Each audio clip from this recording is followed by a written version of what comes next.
And we're back. And we're Episode back. 6, Hallelujah. live and direct. We have our guest today, Michael Martin, aka Rickshaw, Rickshaw. Hey. I have no idea how you got that nickname, but I'm sure we'll find out. Oh, yeah. If you want to dig that deep, I'm down. Oh, I love digging deep. We go way deep. I love the microphone too. It's so dope. We need custom mics, Matt. Take note. It's what we need next. This is the first podcast I'm doing with the new mic, bro. I know, but look at his. He's showing you up a little bit. Well, you know, I was a big fan of pro wrestling, so one day I was watching Yes. some old school shit, and then I was like, I need a mic. I need a mic like that. We're gonna you do do. that. Wrestling fan, you say? Here we never go. watched it. It's about to be a 3-hour podcast, just so you know. Letting you know right now. Dude, We're talking... I have a couple of friends that I've talked wrestling with. Like Tom, I did an interview with Thomas Eric from Fall of Troy and other great bands. But I didn't even realize he was a wrestling fan. He just we were planning a nerding out like on my show. I was like, "What do you want to talk about?" He's like, "Motherfucking pro wrestling." Yes. And we, Yes. dude, and we talked about it for so long. And he knew so much more shit than me. I felt like a novice wrestling I feel fan. like he would be a huge Daniel Bryan fan because of that Washington connection. He loves Bret Hart. Ah, okay. Well, not too Of course he far. would. Of course he would. Man, that's crazy. I met that guy one time on a tour. He was on our bus briefly. If I knew he liked wrestling, we would have been best buds, bro. That's crazy. Dude, it's cool. And the funny thing is, like, we randomly just brought an N64 to do, like, as part of the segment or whatever. And No mercy. And we brought Revenge. Oh, Yeah. I have WrestleMania 2000 in my drawer right now. And Nice. all the girls just left the stream. Sweet, we don't want him in here anyway. Hey, you just got to know that girls, you have The Bachelor. We Yeah. have fucking pro wrestling. You know what I mean? Yeah. If I'm going to watch shitty reality-based television, they better fucking elbow each other at the end of it. You know what I mean? Week 2 of quarantine, I'm texting Matt like 3:30 in the morning, and I'm like Starcade 97 in to the year of 97. So I've made it through 12 pay-per-views already. I just went way too deep onto the WWE network, and it was just too much. I watched every WrestleMania from 97 to current, and boy, there were some stinkers in that too. Before we get fully into the wrestling talk, we have to start this off properly, and that is by doing our Takashi Alert. Takashi 69 makes the news every single week. This week, he's talking about Billboard jacking him for the number 2 spot, not number 1, but the number 2 spot on the top 40 singles charts. He claims that Gooba, as of last night, was ranked number 2. And in the wee bit hours of the morning, Ariana Grande came out of nowhere and jumped from like 7th all the way to 2nd and took his spot. Then he posts a picture of Billboard doing a giveaway with her CD, and he claims that there's some wrongdoing. He kind of threatened Billboard a little bit. This also made me think of the 5 Seconds of Summer controversy where they got robbed for the number 1 album. So my question for you guys is, do you think Billboard plays politics and there's some fuckery going on? I feel like in the music industry, every part of it, there is some tomfuckery going on. You know what I mean? Preach. I mean, just for his track record alone and what's been going on with him, like why would the music industry, from that standpoint, want to support, like him? They're not going to go out their way at right? all. Exactly.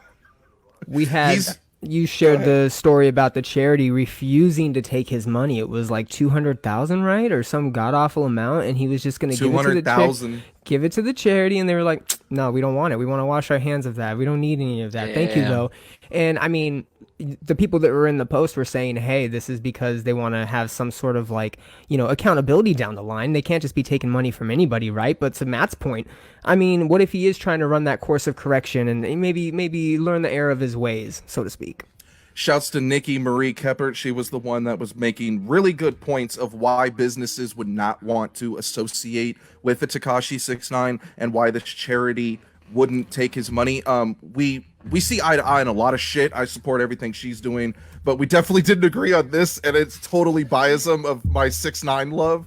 I think it's stupid because kids can't eat morals. They can't, eat a moral in the middle of the night and go back to bed. They're going to go to sleep hungry because you didn't take Takashi's money. Now, of course, that's an exaggeration because I'm sure they have Tom Hanks and Chris Pratt money or whoever the fuck donates.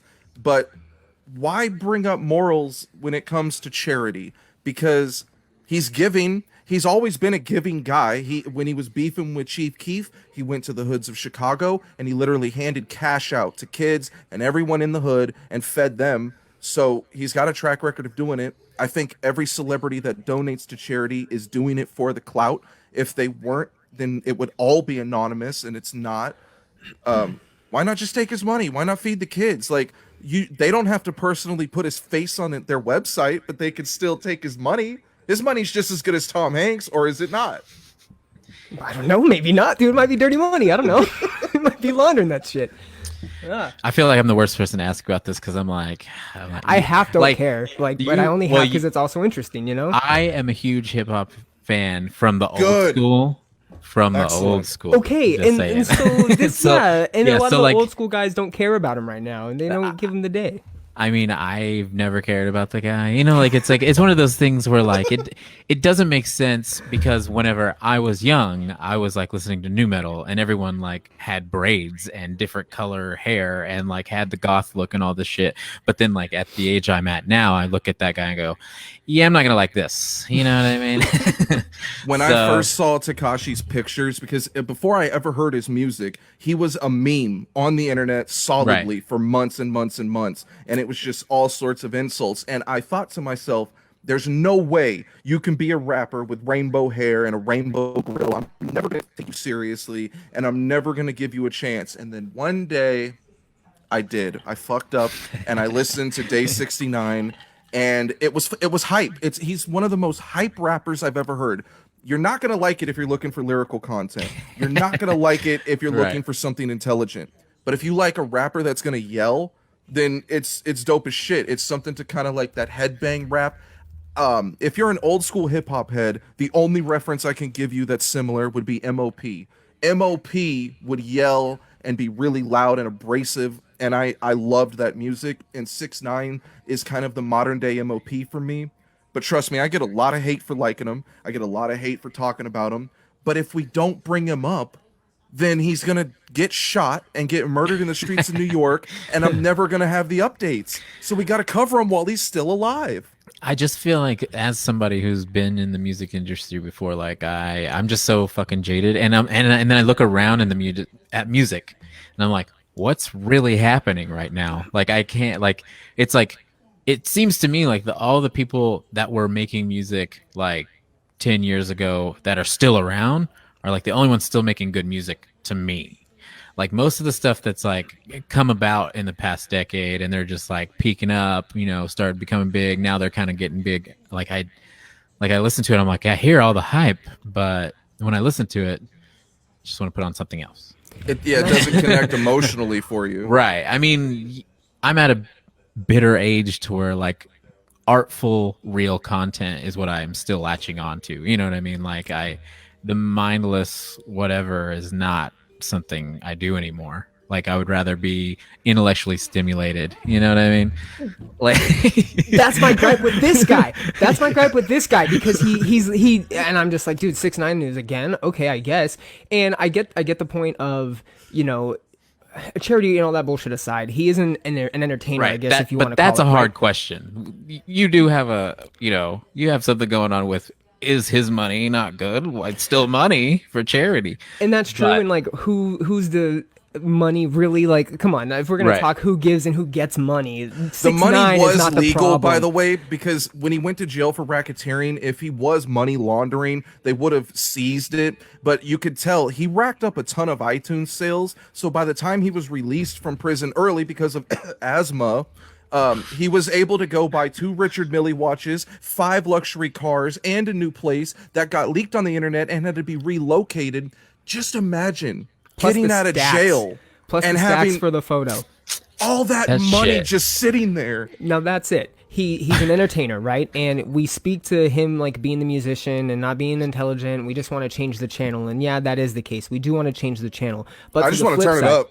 To the flip side, if he wasn't the entertainer and he wasn't making all these rounds in the media, what would this be? This would be another person either going to jail for snitching or getting murdered for snitching. No. So that added entertainment level to his character and whatever he has going for him is what makes the appeal a little bit nauseating, because in this day and age we don't want to see that cookie cutter bullshit anymore, because we're just like, nah, we don't we want the good shit, right? But then you have this over here, like, give me 6ix9ine, give me the stacks, and like, yeah, hey, he got my view on Instagram. I listened to Gooba, beautiful video, my guy. Way to hire the good ones. Like, beautiful. Sad. Yeah, dude, I am sad because I don't have the video and the booties. Like, I understand, but I went to buy GameCube games today and I was worried about my wallet real bad. So whatever this guy is like holding fat stacks and all this shit, it's like you already got your fans, dude. It's cool. I'll just be over here, you know.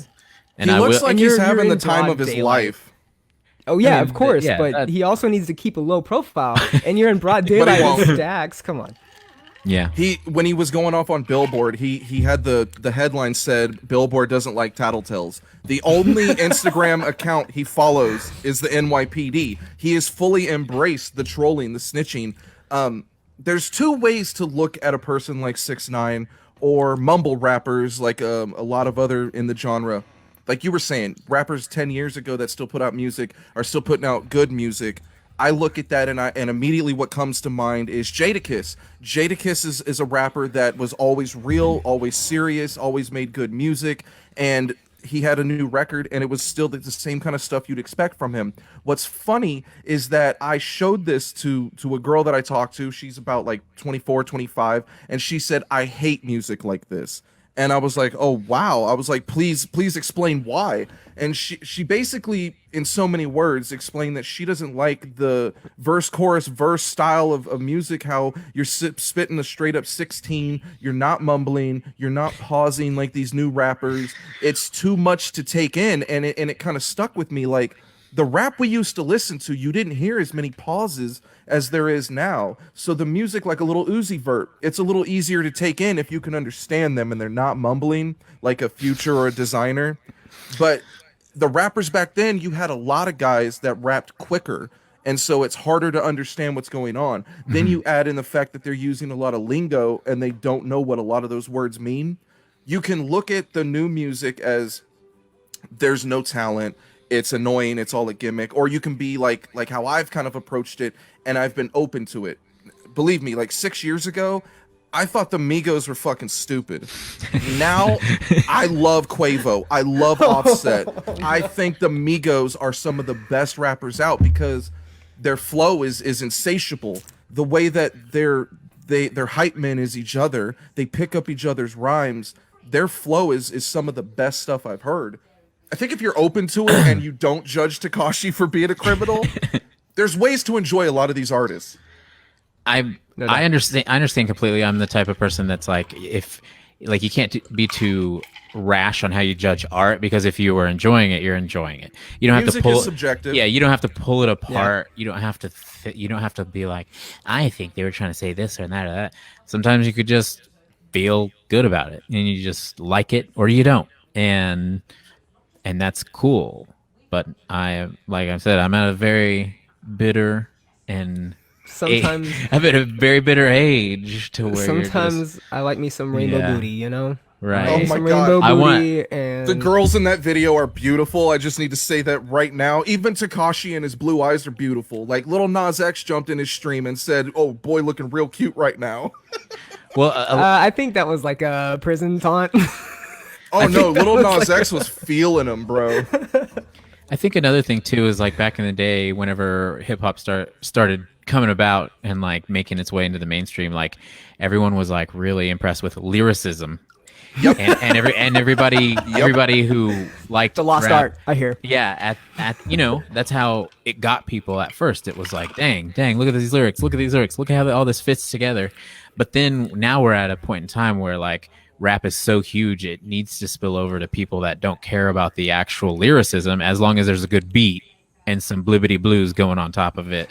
the I'm 14 and this is deep subreddit is perfect for that because it's like you mad so sad. Oh, bro, did you hear that? The rhymes he said there were mad basic. Yeah, but that's kind of the point. You could hear it once and know the words. That's another good thing about being young and listen to a song like that. You know what I mean? Like you hear it once and you're like, oh, street taco, put him on my mouth. Soda. In your mouth. And I was gonna say Migos. You know, this sounds like a delicious group. And I used to listen to a band named Kern and Limp Bizkit. So if I was younger, maybe I could do that. But they have their own chips, by the way. Oh, really? If you haven't had them, they're like Cheetos, but whatever. Right. It's cool. Yeah. It's a Rap Snacks. There's a few rappers that had them. You can dude. It's like I only see those when I'm on tour, and it's like really early in the morning. I'm like, God, I just want to get to Boston so I can go to sleep. And then I see the Migos face on a bag of chips, and it's all foil and like shiny, and I'm just like, nah, I can't buy that right now. That's just a bad buy. You're right. Lyricism is dead. I think what replaced it's still there. It's just what the mainstream chooses to pick as their favorite. You know what I mean? I'll look at it like this. Like there's a couple artists I like out of the Griselda Fashion Rebels camp. Conway the Machine, West Side Gun, Benny the Butcher. 3 rappers from Buffalo, New York that are fairly lyrical. They rap about trapping, selling dope like every other like gangster rapper. They're killer. Their lyricism is killer. But I also noticed that if you look on the charts, they're in the 60s, where Takashi, Lil Uzi Vert, Migos are all in the top 5. So I think somewhere around that era when Lil Wayne took over the rap game and appeared on everybody's song, it became more about the flow than it did the lyrics. And I think that's what made mumble rap hot. You don't know what Designer or Future is saying in some portions of the song, but you don't care because it sounds hot. You're just vibing along with it. I mean, that's why you could literally stand there to any beat and be like, yeah. You know what I mean? And that's that's what they're doing. You know, but they're just putting little words here and there. It's just a different tempo head nod every time. I'll never forget the first time I heard Future's song "Shit." Which, if you've never heard it, go watch the video, watch it unedited, or else you're not going to hear any words in it. And I thought it was hot as shit. And I looked at my homeboy and I go, what is he saying? And I swear to God, this is what he told me. That's the best part, bro. It don't even matter what he's saying. And he was headbanging to it.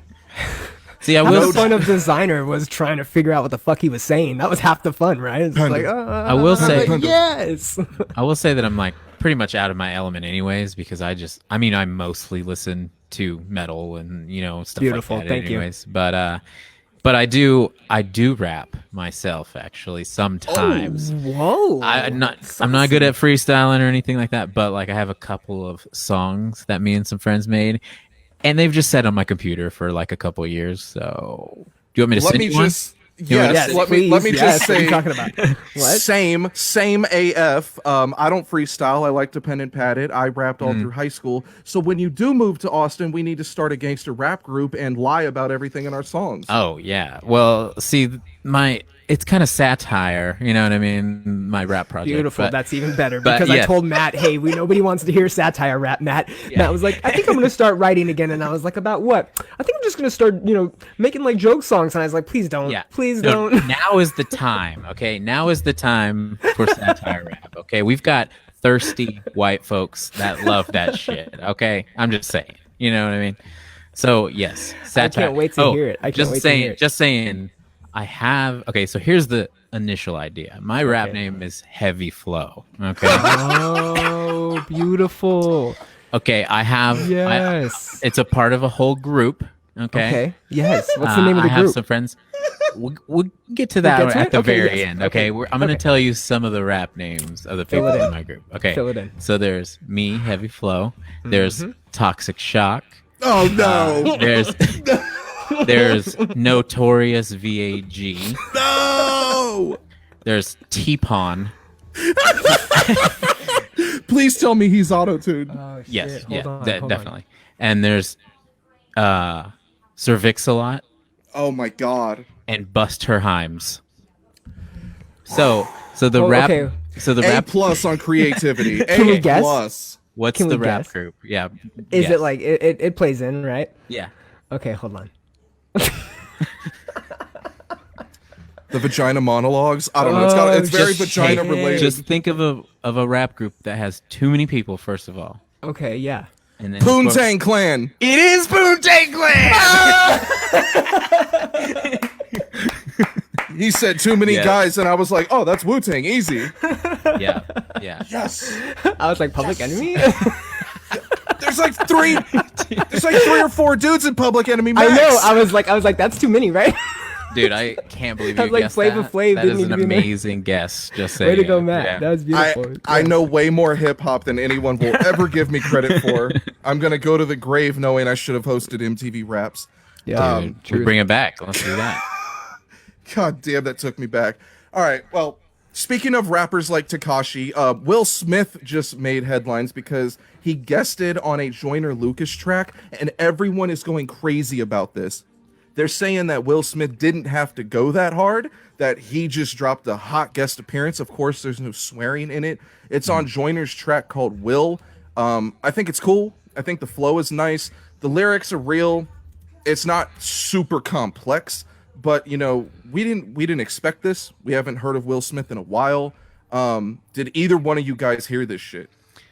I didn't get a chance to hear this one. I listened to a couple of things you sent me though, just to kind of. That's perfect. That's perfect. But I didn't. I do love Will Smith though. I can't get enough. Even after Gemini Man and everybody was like, "Yo, fuck that movie," I was like, "Well, I still like Will Smith." You know, just like this shit's floating around the internet, so you could probably find it where it's just Will's verse, and you won't have to sit through the whole song. It's entertaining. You'll like it.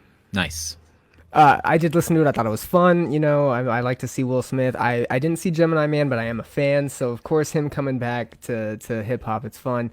He didn't write that, right? Like he had somebody write that for him, or was that Will Smith going in? Was that Will Smith? Like actually, I don't know for a fact, but just from the ear he test, seems like a stand-up guy. You know, it sounds like a Will Smith rap. Like there's not, you know, he's not rhyming super complex words. But I think what threw a lot of people off is that he adopted today's style, not the mumble style, but the kind of da-da-da-da. He really stuck with the flow that works with today's crowd. And I think a lot of people just didn't expect that, but they didn't expect him to come fresh and rap in today's style. He's the Fresh Prince. And that's what threw me off, I think, now that you mentioned it, was the actual way that it stuck with today, because for whatever reason, what I thought was, that's not Will. That's not his, not that I like know Will or anything. That wasn't that, but that's not him coming in to write and actually be a feature or like take any other part other than just being that feature and kind of having that piece. At least that's how I took it. And it might be that way. It might be because the style fits so much that it didn't sound like him. So it didn't sound like it could have come from him. So, I mean, I didn't go deep on it. I was just like, dang, this is, you know, I didn't even expect it when I read it. At first, I thought it was like a, you know, I thought it was like a small feature of some sorts. And then I actually listened to it. And I was like, whoa. Because Joyner, too, I didn't understand where that was coming from either. But obviously, Joyner's like a fan. And that's what I dug from it. That Will's like, he's saying like, you know, I'm glad you think I'm perfect, but blah, blah, blah, blah, blah. And then, of course, the Rest in Peace James Avery line is dope as shit. Uncle Phil, I really dug that. I'm not a Joyner Lucas fan, which I know really upsets Bryan.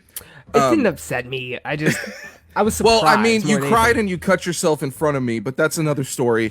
I don't know what it is about Joyner Lucas. It just doesn't appeal to me. But when you look at my musical taste and see that I like Takashi 6ix9ine, it might be a little more understanding that I like really hyped out garbage rap.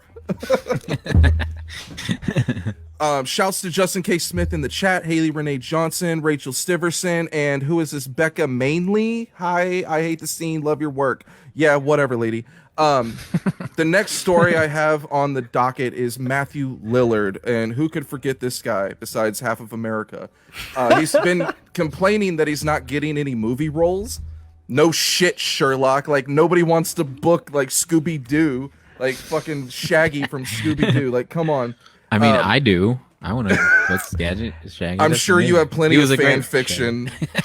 I was a Matthew Lillard fan, actually. I appreciated Matthew Lillard for being an actor, right? And so to... You're an actor. Good fucking job. That's wonderful. Not that, but I mean... You have an IMDb. What an accomplishment.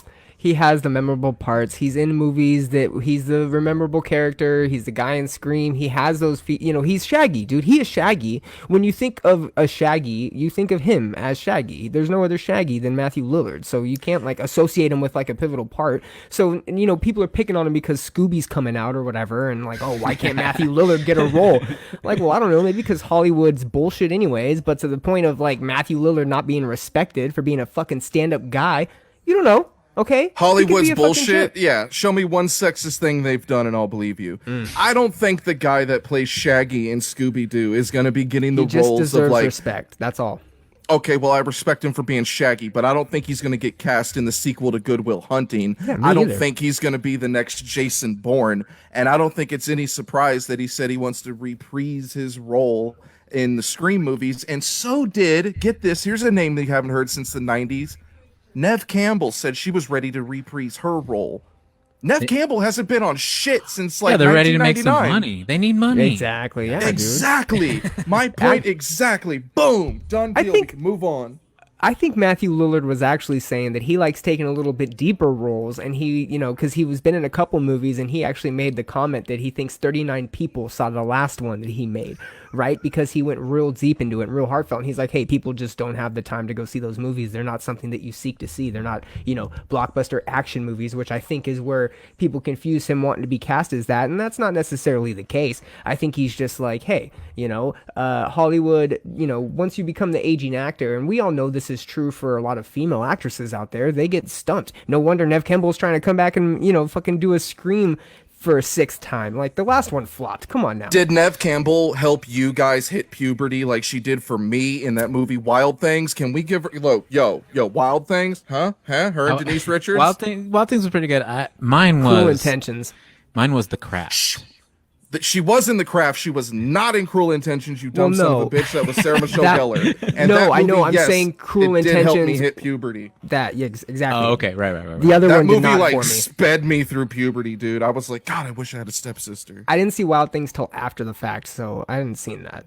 Oh, yeah, dude, I wasn't old enough to fucking go anywhere near a theater at that point, but I had an illegal cable box in the 90s. Shouts to a guy named Lucho, who's probably dead or in jail, that hooked that shit up.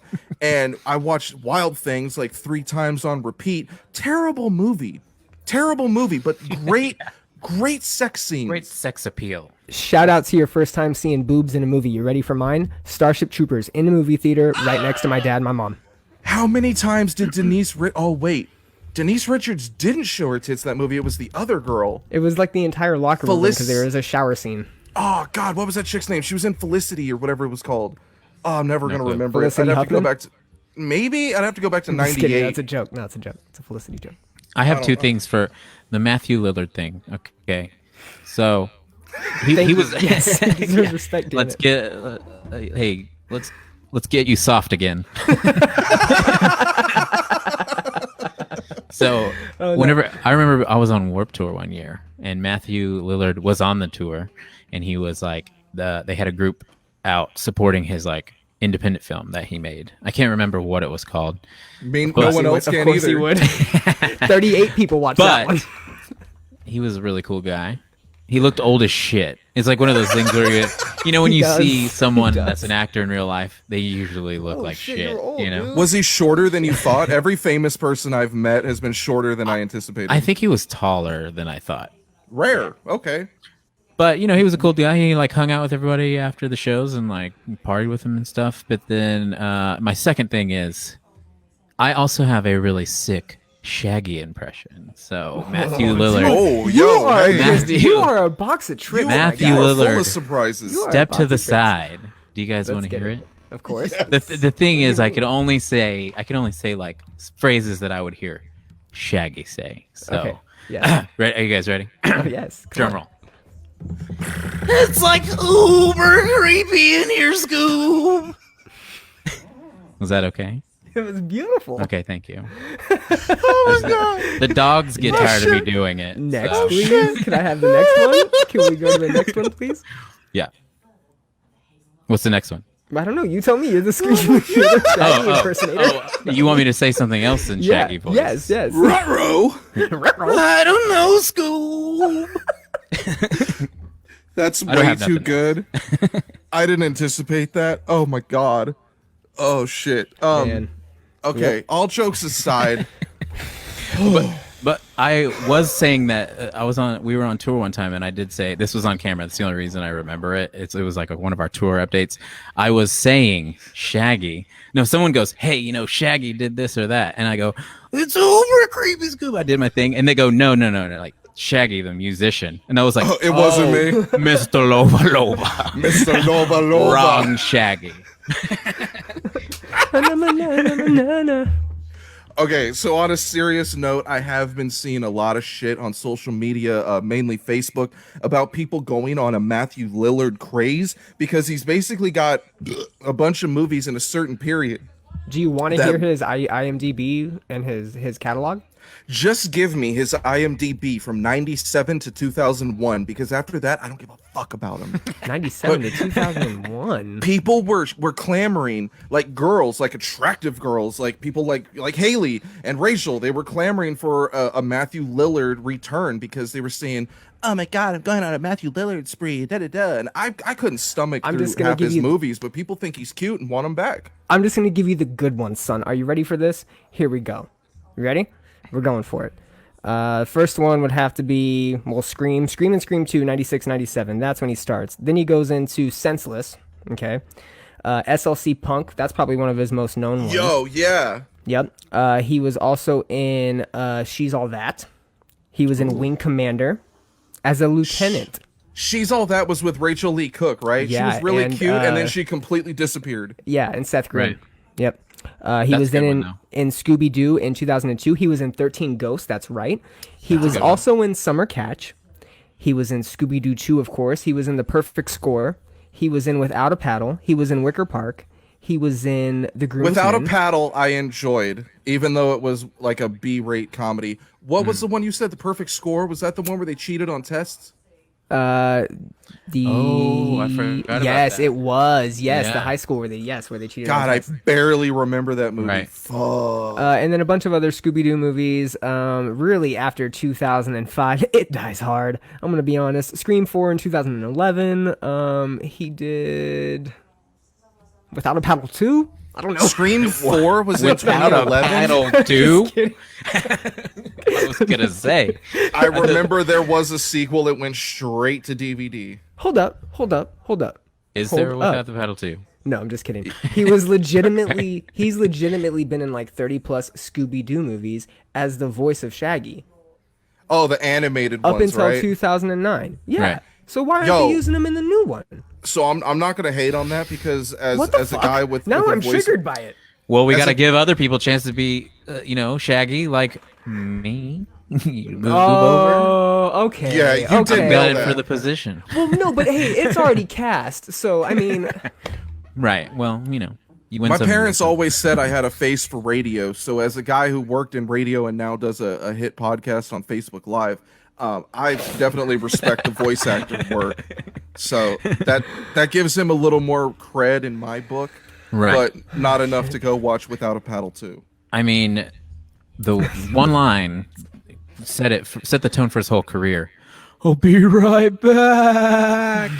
But then he never came back after 2005. in animated format, but that's it, buddy. You're only getting voice acting. Nobody Sorry, knew my guy. that was him. Oh, I didn't. I had no idea. Like there was a bunch of people going, "Wait a minute, is this a new Scooby-Doo kids movie? Who's doing that voice? Who is that? I would care only much." assume Shaggy. Or I mean, Ruh-roh. Lillard. Yeah. I'm not going to repeat what Justin K. Smith has said in the Scooby-Doo voice in the chat, but it's hilarious. No, we're not going to repeat that because then I'll have to add a trigger warning. Next on the docket, have you heard about this? Huh? Wait, hold on. Let me say, did you guys already talk about Asking Alexandria? No, we haven't. Okay. We haven't got there yet. Let's go. Contain your boner, my friend. Well, I got one. I got a boner it's a half of a kind. Yo, I'm rocking a semi, bro. No. So this is mostly to surprise everyone and bring up some fucking pointless knowledge, but everyone's favorite game show, Holy Moly, was renewed for a second season. Yes, Holy Moly, the putt-putt game show that is done in a Japanese game show theme. It's the show where Steph Curry, my favorite basketball player ever, is doing putt-putt. I know you guys have never watched it. So what kind of shitty sports would you like to see done in a Japanese game show style? Now, before I'll give you a few seconds to think of it, I have a few that I want to go over with you, and they are fucking terrible. Ping pong over a shark tank, a beauty pageant with flamethrowers, you figure that out, a spelling bee where you drop 6th graders into alligator-infested waters, foosball with live grenades, or how about cornhole, where you shoot shot puts and your significant other is directly in the hole? Oh, Jesus. Stealing them. Okay, gonna take mine. Gonna take my volley I had. Okay. Water polo with real seahorses, because actual horses would drown. Oh, shut the fuck up. I had a better one. I said water polo with ankle weights was mine, so that's mine. I also said cornhole, but where it's like a really weird sex fetish sport and you go and you put your butthole over it. Oh my god. Worse than what I did. Mine just gets your wife a black eye. And darts, but it's actually darts / melanoma skin cancer removal. So you're just chucking the darts at the fucking skin cancer patients and you're just scraping it. Jesus, god damn it. God. I mean, I haven't had, I guess, as much time to as think y'all. about that. Yeah, I know. He threw it on me an hour ago. But, so and he took one of them. So I want to see basketball become a real sport. You know, remember that movie, Basketball? It's actually been on during quarantine quite frequently. Yeah. No, it's not horse. I would admit that I've never seen that movie, but y'all will yell at me, so I won't do that. Well, it's it's a basketball game, but it's played like a baseball game. So you have to shoot at the hoop to determine what base you're going to or whatever, and then the other team can talk shit to you to try and psych you out. So right. So the one thing I hate the most about basketball is I'm a huge sports fan. Yeah. And whenever I talk sports with someone who has no idea what I'm talking about, they love to bring up basketball. Nice. And it doesn't give them a shout out to for anything. Why did they bring it up? Oh, that's because they've literally never seen a sporting game in their life, and so they think, oh, basketball, you ever seen that movie? And then I have to say, no, I watched South Park, but I haven't seen that movie because when it came out, I wasn't old enough to watch R-rated movies. And then they tell me the entire synopsis of what Let me tell you about this one part. I just got God damn it, here we go. Great, we're going to go into Beer League, my favorite sports movie, next. Yeah. So. Was that the movie with... Wait, what was the ping pong movie? The ping pong movie with which one are you talking about? Oh, I think I know what you're talking Balls about. of Fury? Yes. I think that's a good it. one. Was With Christopher Walken the teacher? Yep. And it was the fat dude that was like in a couple other movies, but that was it as well. Okay, I'm glad you described him that way because I didn't want to say that because that's not PC, but you're just the co-host, so it's fine. Cool. Perfect. That's the only way to describe him. I don't know his fucking name. I guarantee nobody that has watched that movie I was going to knows say his Jack name. Black lookalike, but I didn't want to offend him. So. Jack Black or the fat guy? The fat guy. Fuck, I did it. Damn it.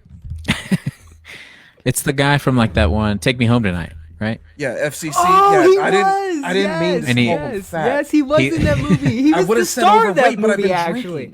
He was super good in that.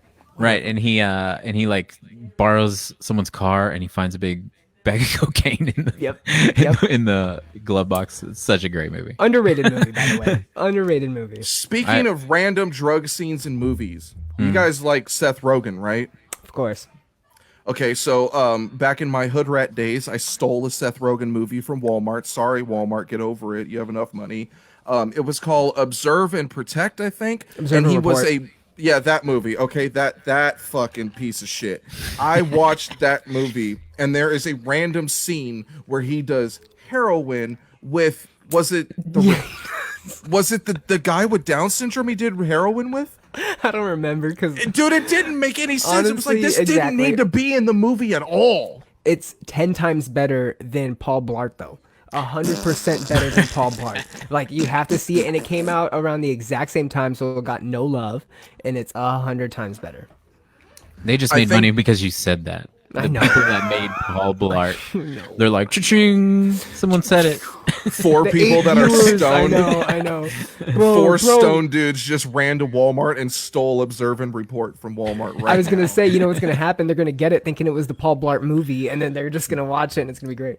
Right, and they're going to hate it because anyone who loves Paul Blart sucks. Oh, this isn't Kevin James at all, dude. It's Seth. Oh, whatever. I'll watch it anyways because the pizza's almost here. Fuck it. Same style of comedy, anyways. Hey. I'm just kidding. Seth Rogen, I love Seth. sir. Fat guy comedy for the win. Yeah. The last bit of news I have on the docket is going to be that Epic Games Store. They sell PC games and stuff like that. Their entire store broke and shut down for hours because they gave away GTA 5 for free. Now imagine that. The game that I consider more holy than the Bible itself, free. Damn. People downloaded it so much that it crashed. That's amazing. Your thoughts on GTA 5? Your thoughts on video game stores crashing? Your thoughts on French foreign politics? Excellent. Me first? Great talk. Yeah, go for it, Rickshaw. I gotta ponder the foreign politics question for a second. So. I mean, I've always been a fan of Grand Theft Auto. You know, like they just made possible what our teenage minds wanted. You know, at the time, you know, it's like, hey, we want to steal a car, we want to go punch a hooker, we want to blow things up. You know what I mean? And then, hey, side objective: kill a bunch of people. How many can you kill? You know what I mean? Have you played it online? I have not. You sell drugs. It's beautiful.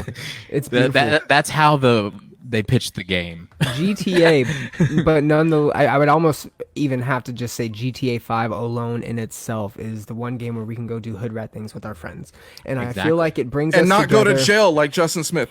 Exactly, and I feel like it brings us together in a way that, you know, we all remember the OG GTA above the car, right? Nobody really understood, and then we remember embarking on Vice City and really just being able to fucking murder a crowd of people. And I think that that's really when everybody decided, you know, if we need to escape reality, escape the actual, you know, like murdering of people, we might as well go to a game that replicates that to probably the best degree possible. And why not GTA?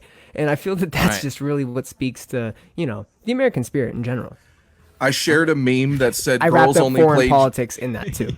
Yeah, great job. Fuck you. I posted a meme on Facebook that said girls only play GTA so they could run over random pedestrians, and I kind of giggled at it. It was like, whatever. I shared it because I'll share anything that's halfway stupid.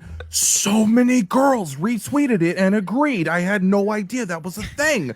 That's a real thing. Girls play Okay, first off, if you're a girl that plays Grand Theft Auto, you've already won me over because I'm like every other piece of shit guy on the internet, and I think gamer girls are awesome.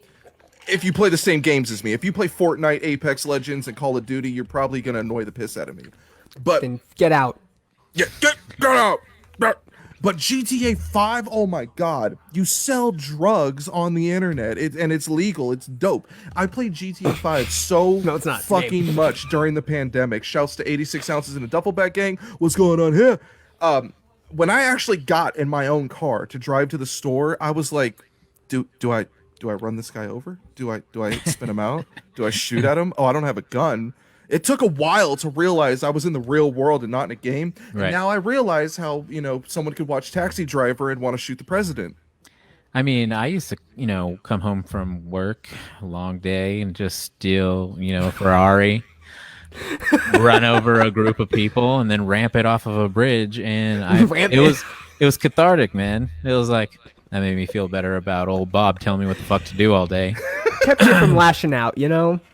I mean, you know, they say society says, oh, all these video games like promote violence and stuff. Well, I think it like suppresses violence because, you know, Thank you. just like I said. Thank you.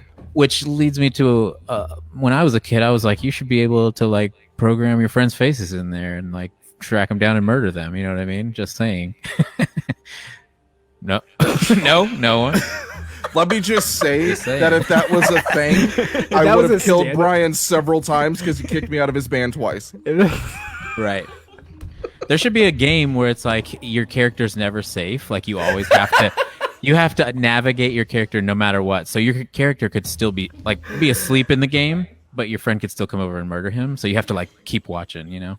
So one of my favorite things about Grand Theft Auto, and it's kind of fucked up because I would never act like this in the real world. In the real world, I love everybody. I want everyone to do great. But in Grand Theft Auto 5 Online, there's no real objective to the game. Like, you can earn money and you can buy cars and property and weapons, but there's no real point. So what it ends up becoming is you get to a certain point where you can bully other players. And you bully them into leaving your server. There's only like 30 people allowed on the map at a time. So if I'm in my apartment and I see some guy outside sitting in his car, and you've been there for like 3 minutes, and I assume you're in the pause menu, I'm going to go downstairs. I'm going to fucking kill you. I'm going to go down there, and I'm going to shoot you through the windshield and kill you. And then I'm going to find where you respawn within a mile radius of me, and I'm going to kill you again. And after killing you 3 times, I'm going to send you a hateful message. And it's probably going to be something like SMD, which somehow you can still get a 24-hour ban for telling someone that, even though I didn't use any real words. So thanks, Microsoft. You're like that dude from Ragnarok, dude, or Endgame, where he's like, yo, Thor, he's picking on me again. Thor, come in here. And he's like, Nude Master 69, stop bullying him. We'll fly over there and strike you with my hammer. I knew I should have finished that goddamn series. That was great. You ever finished it, dude? I mean, I was watching Marvel movies because they were all in 3D, and I had a 3D TV, but then I got this beautiful like 90-inch TV, and it's not 3D anymore, and so I just gave up, and now I just watch, WCW Starrcade from 2000 and talk about how Vince Russo's booking wasn't actually that bad. It wasn't. It wasn't. But that's for a completely different podcast. We're going to lose our entire female fan base that we worked so hard to gain. Shouts to Belinda Barry that's watching. I pray to God that Haley and Rachel are still watching. We haven't completely lost you. Shout out Belinda. Shouts to Baka mainly. Appreciate your support. You guys want to? Shouts to Cat Phipps. Is that a guy or? That's a girl, you piece of shit. Shout out Cat. Shouts to Justin K. Smith, and shouts to all your enemies facing immediate death. I want to go ahead and get into the album reviews because I have no other news to go over unless you want to unless you want to talk about the new Crimson Apple record that's coming out next Friday that's got me absolutely stoked, or Fit for a King and We Came as Romans have a split going on. We'd call it a split 7-inch if this was like 12 years ago, but it's not. So they're just doing like an iTunes collab. That's what these hand gestures are for. That's what it's called nowadays, Matt. Get with it. It's called a collab. It's called a collab. I'm looking forward to it because they are doing this sort of blend where now with the untimely passing of Kyle Pavone, R.I.P., they're doing where Dave Stevens is joining Fit for a King, and I want to say his name's Ryan Kirby. I could be wrong. Fit for a King is joining We Car to do their song. So it's a cool little flip-flop. I dig that. I think the record's going to be cool. I believe it drops around the 29th. I could be wrong. Look it up. Google it yourself. I'm not your fucking father. Hey, Rick. Thanks for joining the fucking chat. Appreciate you. All right. Album reviews. Let's go ahead and get to boner time. I want to hear what you guys thought of the new Asking Alexandria record. You want me to go first? Or? However you Whip like it to, out. man. Whip it out, Ricky Shaw. I'm ready to. Let's go. I got a bunch. Okay. Here's what I could say about it. I mean, I listened to like 3 songs, but one, whenever it started, you needed 5 to get the full feel for the record. You were almost there. Already better than mine. Just kidding. Okay, so I think it was like pretty cool, honestly. Whenever it kicked in, I was like, wow, I was expecting like some kind of generic shit. I mean, like I have never been a fan of Asking that much.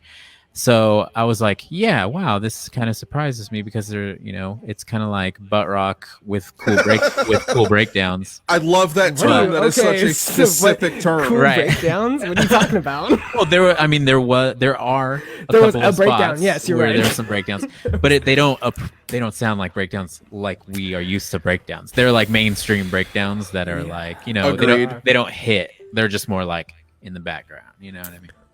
But It's still not my cup of tea. I wouldn't jam this on my own time.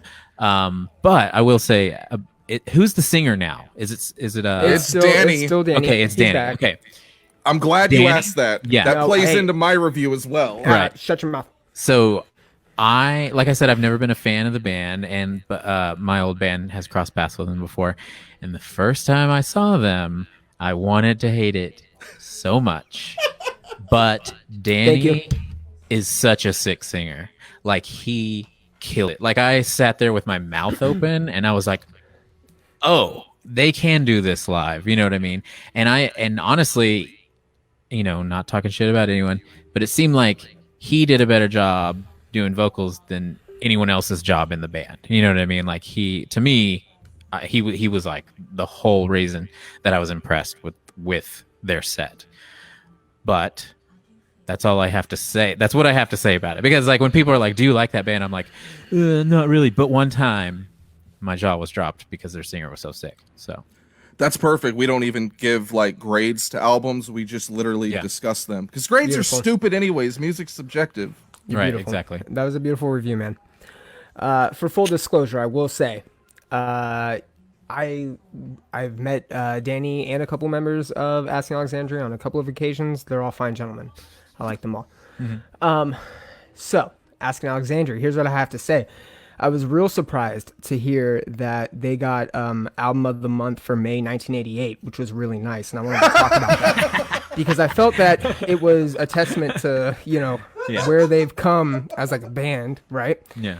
And if we may, let's start with like a pre-line, right? When they first started, they came in real hot with like the metalcore sound that I think everybody wanted to hear, right? And we actually shared the photo on our Facebook that of the sticker that they put on of their first album, Stand Up and Scream, and it said, "If the Devil Wears Prada and Bring Me the Horizon and Enter Shikari slept together," edgy, right?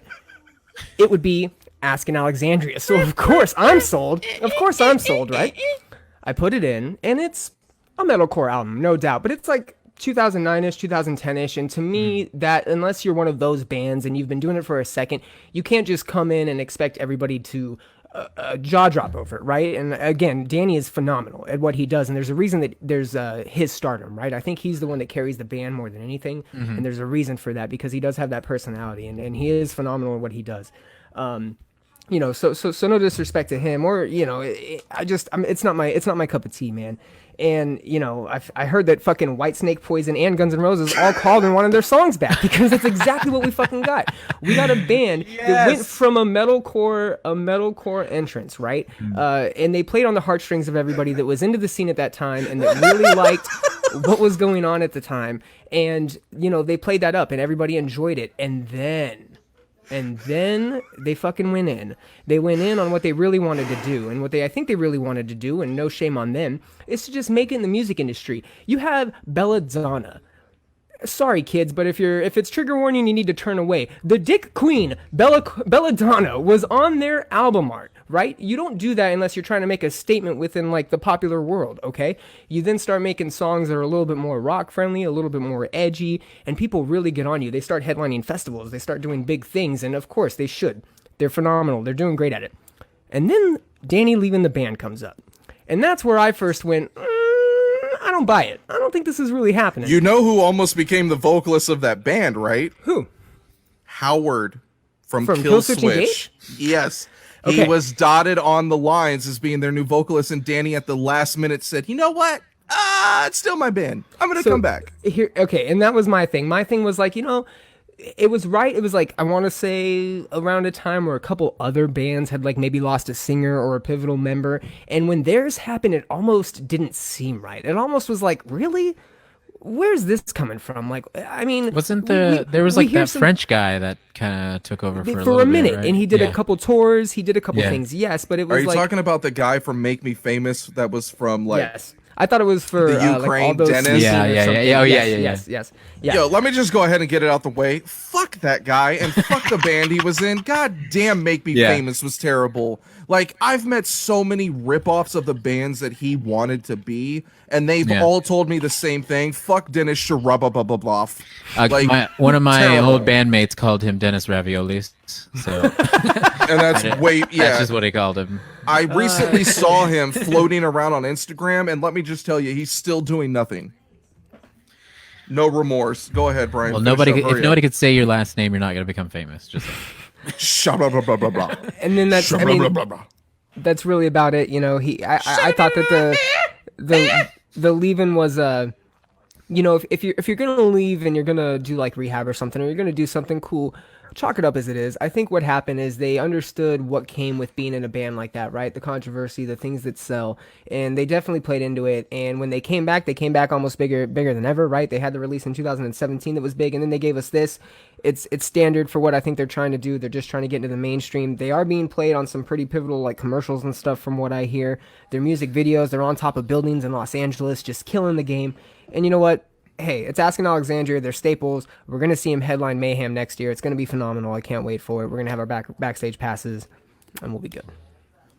Okay, so this is the album review I probably took the most serious, just because this is like the one scene band that released something this week. Full credit in 2009 when Stand Up and Scream dropped. I love the record. I was one of the few people who had their demo. I was friends with the Artery guys. I didn't expect them to pick them up. They did. It was dope. Went and met them, talked to Danny and Bruce, Ben Bruce. I thought they were dope as shit.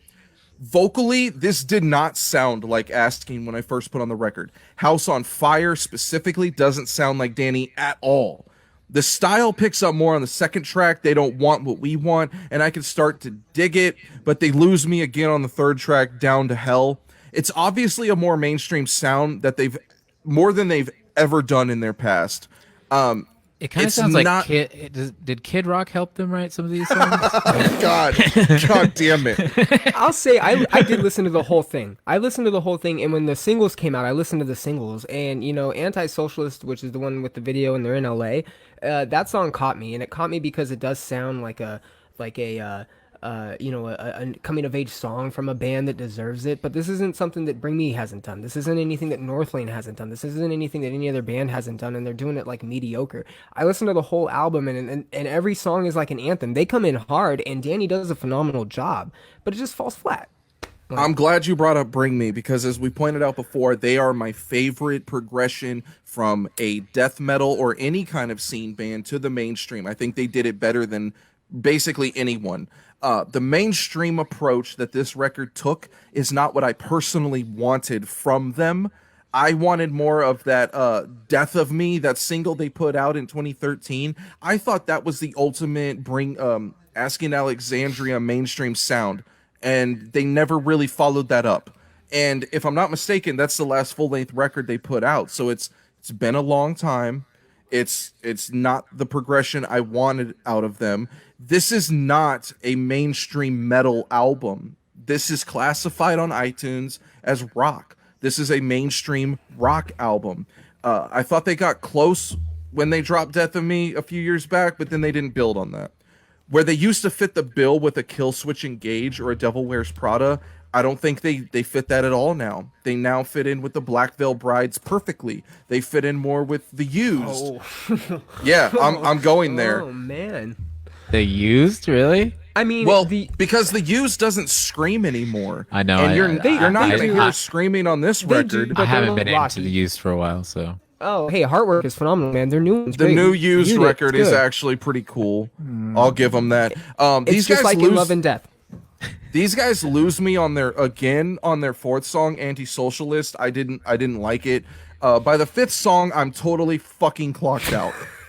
The band has grown quite a bit, and their songwriting is probably the best, the biggest tale of that. Their songwriting's incredible. But they know how to write a mainstream rock song. That's what I'm saying. It doesn't sound like it's for you guys anymore. You know what I mean? Exactly. It's for someone else. Thank you. That is the ultimate point that I'm trying to get to. The songwriting is the biggest tale of that. These are the grown-ass, mature rock songs. For better or worse, the youthful heaviness that you heard years ago on Stand Up and Scream is far gone. It's not until All Due Respect that the vocals actually sound like Danny Warsnop. And don't get me wrong, there's good songs on this record. There's good rock songs. There's good songs that people that used to like the band or that are fans of metal or fans of hard rock, you're gonna find songs on here that you enjoy, but not the whole album. My question to you guys is, did Asking Alexandria just write their biggest, best record to date, or did they just alienate their core fan base? I'm gonna say that at this point, I don't think they will lose anything. Like, I think that they are the type of band that they are where they are, and everyone's gonna support them because it's just been a while. You know what I mean? Since they've come out, they've went through the ups and downs. They went through him 7 years since a full length album. Yeah, they went through him leaving the band, so, you know, and then him coming back. So we've went through all the highs and lows and stuff. I think that they're set, and they're saying, we want more. Let's get those other fans. Let's get those other mainstream style fans. I expected the vocals to be a lot worse, honestly. If you the played best this part. record, if you played this for me blindly and said, hey, do you like this band? I would probably grade it on a different curve because I wouldn't know that it's asking at fucking all. The Right. first 4 songs do not indicate that this is asking. You might be able to pick up on like the 3rd or 4th song that this is a British vocalist, but there's nothing resembling Danny's solo work, which is a good thing. And there's nothing resembling their original work that, even though it may not be their biggest seller, Stand Up and Scream was kind of in the scene culture, in the metalcore world, was kind of a cultural phenomenon because everybody listened to it. Everybody had it. Everybody knew what this record was. And now they're full-blown mainstream effort. And I worry it's going to turn a lot of people that like breakdowns and screaming. They're going to turn their backs and say, oh, fuck this band. And they're going to be the exact reason why we named our site I Hate the Scene. I mean, if they haven't already lost their core fan base, I don't know what's going to cause them not to like lose their core fan base. And I don't even think they're in it for that anymore. Because let's be honest, they haven't written like a core album since Stand Up and Scream. And again, I think that was done just so they can kind of get in. You know, it was. The story of Asking Alexandria is they were a huge UK band and they decided to come over here and test like the core scene, right? Because other bands from that area had made it big and they were like the new up and coming like thing and they were supposed to take over, and they did that in a sense. And I think that they've followed their plan accordingly. I don't necessarily think that this is their biggest release, only because yes, they have the power ballad of today nailed, right? They have that rock anthem nailed. There's 8 tracks, I counted it, 8 tracks on the album that have the clap like in the background to fucking get you going, the stomp, right? I should have counted that. That's a good point. They're an anthem arena band, and I know you only listen to the first 5 tracks. Trust, the tracks after don't bring you back to Asking Alexandria either. No, I listened to the bad. whole record. Okay. I don't think it's bad overall. I just think that if you generic. It's generic. And that's where it gets me, because if you're gonna try and do that route, at least be unique about it. Okay, Bring Me has something unique when they do that. Asking, I don't think does. An Avenged Sevenfold has something unique when they do that. Again, I think Asking Alexandria is forcing this, and the reason I say that is because Anti-Socialist, their biggest single so far from the release, has a repetitive line in it that says, "I hope you know this song is about you." How many songs have used that line? I didn't like that and you're at using all. that as your prime line for your single.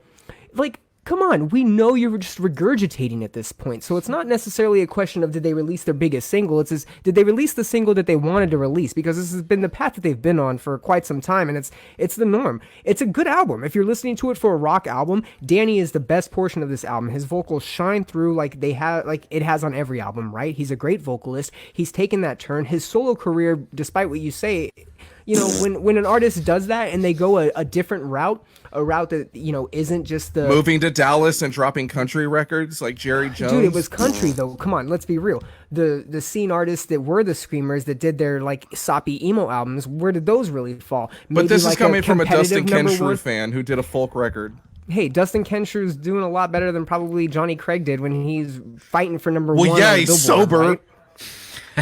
Anyways, not here to discuss that. But when a lead singer does part ways like that, and I guess he was technically number like one on Billboard due to like a technicality. So I guess he did beat Dustin. He was number one on R&B for 5 minutes. It's still number one. Dustin never got that. Sorry.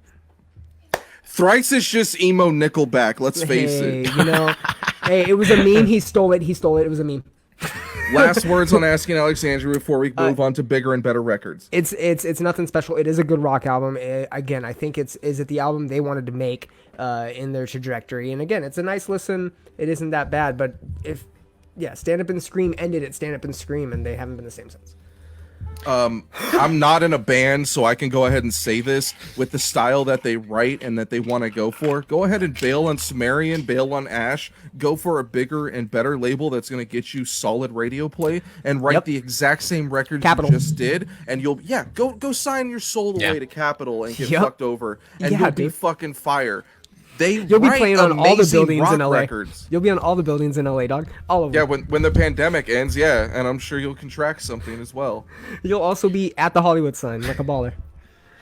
I mean, I've met Danny before. He's a super nice guy. All the guys seem really nice, so I don't want to like talk shit.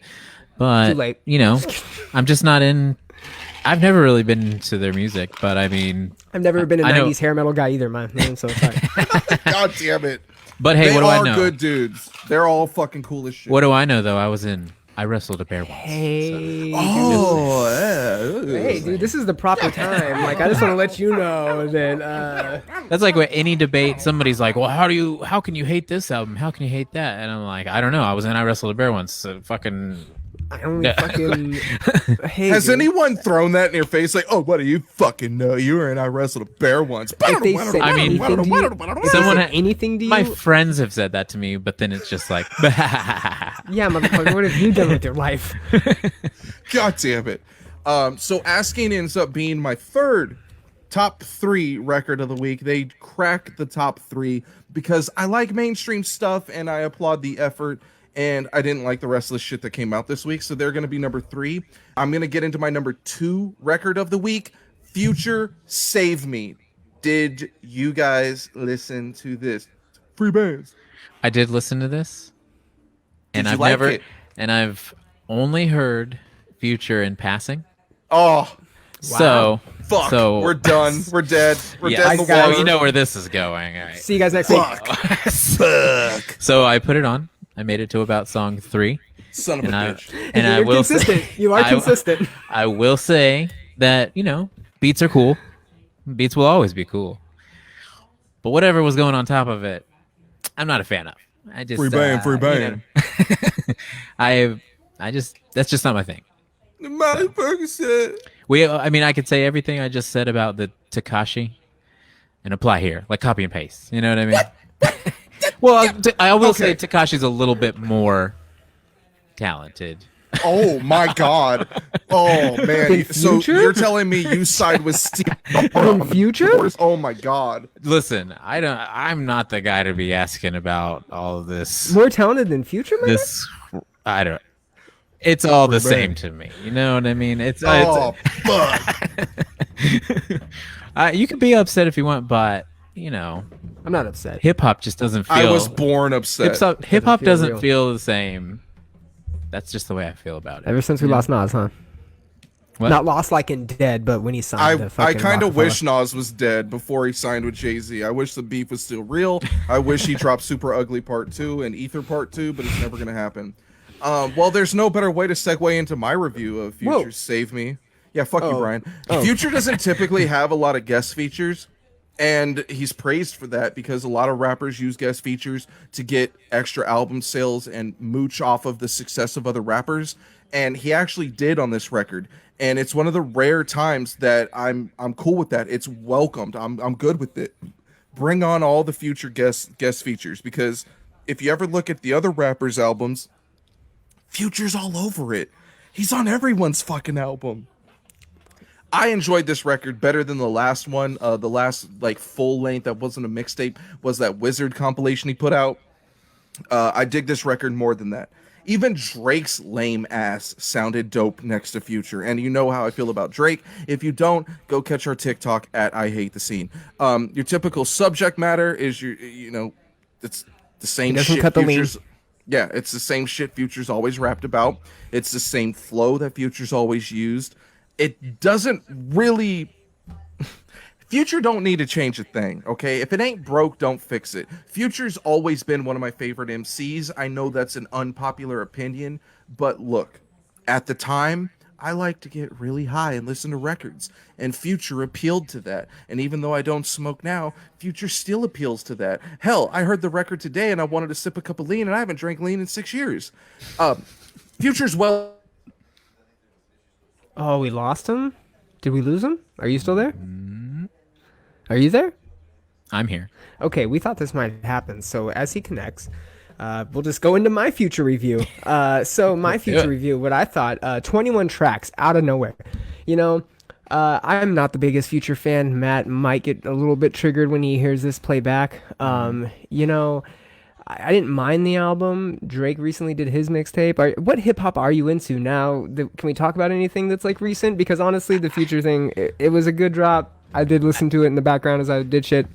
I mean, I've fallen out of hip hop pretty hard. You know what I mean? Like I've listened to like, I would say, fucking Post Malone. Like I've like, the last real hip hop album I think I listened to was like Big Grams. Whenever Big Boy did the collaboration with Phanagram. Yep. And that was like one of my favorite albums for a while. Run the Jewels. I'm into Run the Jewels. You know what I mean? It's just like lots of like old school style lyrics. I mean, aside from Post Malone, but there's just something about what he does that's cool to me. And he used to be a metal kid, so I really appreciate that. But like, I've definitely just fallen off the hip hop train. Like all the stuff I'm presented with in the mainstream just doesn't do it for me. I get it, man. And like, there is a lot of stuff now that is kind of tough. And like me and Matt, that's our big discussion is like, man, what's going to break through and actually attract? Because there are people that cross genres, right? There are people that are going to be into the metal stuff and be into the hip hop. And I feel that like, that's how me and Matt actually met, believe it or not, is, he came in being a real heavy hip hop fan, and I introduced him into like Drop Dead Gorgeous and fucking a bunch of other bands in like 2006, 2005 time, right? Right. And he was like, dude, this is, and he kind of went off with that. And then we both just kind of, for whatever reason, like blended styles. I was into hip hop, but he's deep, dude. When he talks about the stuff he talks about, he goes so deep on it. And to be able to like sit and like dissect the new stuff, but also appreciate the old stuff, because hip hop's not like my favorite. I'm a metalhead, dude. Like, that's my go-to. So to be able to kind of appreciate hip hop for what it is, past and present, is nice. But dude, it takes me a lot to get on to the new stuff. Like, it's rough. Very few. And I'm guessing that I'm like a good decade older than you guys or something, but like, how old are you? I'm 37. Dude, I'm 30. No, we're 32. You're good. Okay, yeah, it's a couple years. Well, I mean, it's just like I say, at my bitter age or whatever, like it's hard to hear new stuff. Like so like for an example of the new music that I've been into is like the new Dance Gavin Dance, Yes. I've been jamming the new Ghost Inside songs, Dope. or Spirit Box, every time they put out a song, I'm like blown away. And those are people that I used to be in a band with. So shout out to those guys. They're killing it. We're gonna get there. That's on the docket, I'm sure. But yeah, no, and I think the same thing with us. Where he is more, I think, grown into hip hop, and I'm a little bit more grown into like the scene stuff. And I get where you're coming from, and I think that it's. You do see kind of like the crossovers, right? It's weird to kind of see like metal crossover into hip hop, especially with like that weird new metalcore, right? The NU metalcore that's happening right now. Right. It's hit me a certain way, dude. I don't know if I like it. And what's funny is I was going to bring this up during the Asking Alexandria thing, but a lot of the bands are kind of going that new metal route, right? Right. And Thornhill, when they initially came out, they were real rappy and like new metal-y, and I wasn't feeling it a whole lot. Their album they did last year, I think, was one of the best, man. Oh, and yeah. like it's because they adapted like that new sound, but kind of made their own, and they're different. They're not sounding like anybody else, right? Northlane did it too, and that sounded real well. Like they're bringing in that new style, which is nice. There's like an album everybody keeps telling me to listen to, and I always forget the name, but it's like a newer band that has like a Deftonesy vibe and a new metal kind of vibe, like a new metal breakdown kind of vibe. Yes. What is it? Loathe? Is that the Loathe is a newer one. Yeah. That's Boom, and he's back, baby. And I'm back. What up? So shouts to Texas and their terrible weather. All three of us are in Texas and different cities, actually completely different parts. Dallas, Austin, San Antonio. Shouts. Oh, it's the line though. We're up 35, baby. We're up 35. Get it? I-35. What's good? Worst fucking highway in America. I'm still hearing thunder, so I might get disconnected or dead in a tornado. Let's hope. Where did I leave off? Asking Alexandria was whatever. Future was dope. I could always listen to a Future record. I thought this was a hell of a lot better than the last release. It ranks number 2 on my list. Please continue your conversation. I interrupted. I was just saying that like when we were talking about hip hop, I'm like, I'm out of my element here. So I didn't expect you to be the big hip hop guy, honestly. But nobody ever does, my friend. But to each their own. I could respect any kind of music, and even when I say I fucking hate something, unless it's country, I'll like come back on it and be like, it's cool. Everybody can like their own shit. You know what I mean? That's why everyone has their own shit, because everyone's different. It's subjective. But I fell off the hip hop train, and like I said, I've been listening to like Dance Gavin Dance and Ghost Inside and Spirit Box and shit like that. I can't blame anyone that falls off the hip hop train, because of the way that I think hip hop has changed the most in the past 10 years, more so than any type of core or scene genre. More so than metal, more so than country, pop, everything. I mean, pop's gone electro. Electro's been infused with a lot of different genres, but hip-hop's changed the most. If you're looking for that lyricism, like I said, it's not there anymore. Yeah, like I go and find that Royce da 5'9" album that came out. The last thing I listened to that was like heavy on the lyricism was Little Dicky, and I'm like, and there's still songs I hear with Little Dicky where I'm like, shit. This guy is killing it. And I've even seen, like whenever Lil Dicky was first hitting the scene, he was like doing bars on songs with some of those same people that you were talking about. And I was like, I don't know who all these other dudes are, but Lil Dicky just killed it. You know what I mean? Like, and so that's always how I felt about. Have you guys been watching some of the mumble Dave? rappers? Dave was sick. Yeah. Yeah. I wasn't too into it, but man, he's so fucking funny, dude. And the people he brings in his life, fuck. It's so 2 good. points I need to make. Dave is now the highest ranked sitcom ever for FX. I'm sure it ranks up there among the other networks. Yeah. You know what? It's Always Sunny wasn't even number 2. It was actually that ATL series. It's Always Sunny's GOAT. Hands down. You mean Atlanta? It's Always Sunny. Atlanta was number 2. Did you see that? Anyone see that? I did not, but I'm going to go check them both out now. Dude, everyone's praising I Am Dave. Ooh, sorry, I almost threw up my mouth. I'm going to go check out I Am Dave since everyone's praised it so much. Little Dicky got me in the beginning. He had a song with Snoop Dogg. Sorry, I almost threw up again. A lot of whiskey. He had a song with Snoop Dogg where he was kind of describing like a meeting with Snoop Dogg. He was rapping about it, and it was really lyrical. It was really smart. It was an overall smart song. It was a smart rap song, and I dug it. And then everything after that's kind of been a joke. And I've always been turned off by joke rap. Eminem's records where it's a joke. Like by the time he dropped the Encore record, he lost me. I was out. I don't like that stuff. It could be lyrical as shit. You still lose me. So I've never given Little Dicky a proper chance, and that swayed me not to give his show a chance. So I'll have to go back and watch that. Well, if you... I was gonna say, to be fair, I'm not a musical Little Dicky fan. I couldn't even tell you a song, and that's why I didn't pay attention to his show. But his show is pretty funny. Yeah, and I will say too that like if it's the joke vibe that you kind of don't like, just listen to the other songs on his album, which are heavy on the bars and like the beats are sick. I would love to do know that, what I but mean? iTunes doesn't indicate which one is a joke and which one Matt wouldn't like. Just, fuck you. Try. You get the show so well without ever being on it before. Like, fuck, dude. Props to you. Permanent co-host. Yeah, I'm just gonna replace Bryan next week. Shouts to the 5 listeners we lost when I dropped. I feel honored that you left. Oh no, we actually got more. Yeah, shouts to that. Did either of you guys listen to the Charli XCX record this week? How I'm feeling now. Okay, good. I'm glad neither one of you listened to it. I have had a crush on this girl since her debut album. Okay, I'm gonna admit now. 5 years ago. Yeah, I'm a sucker for British accents, and I'm a sucker for cute girls with eyeliner. Charli XCX fits both of those categories. Her debut album was really like bubblegum pop, which I can appreciate because if you're catchy, you're catchy. That's it. Okay, you're catchy. Teach. Can I go to the bathroom? Of course you can. Yeah. Okay, hold on. You may be dismissed. Okay, because you're Just definitely leaving. not going to care about All this. right, just Anyways, taking off like that. Cool.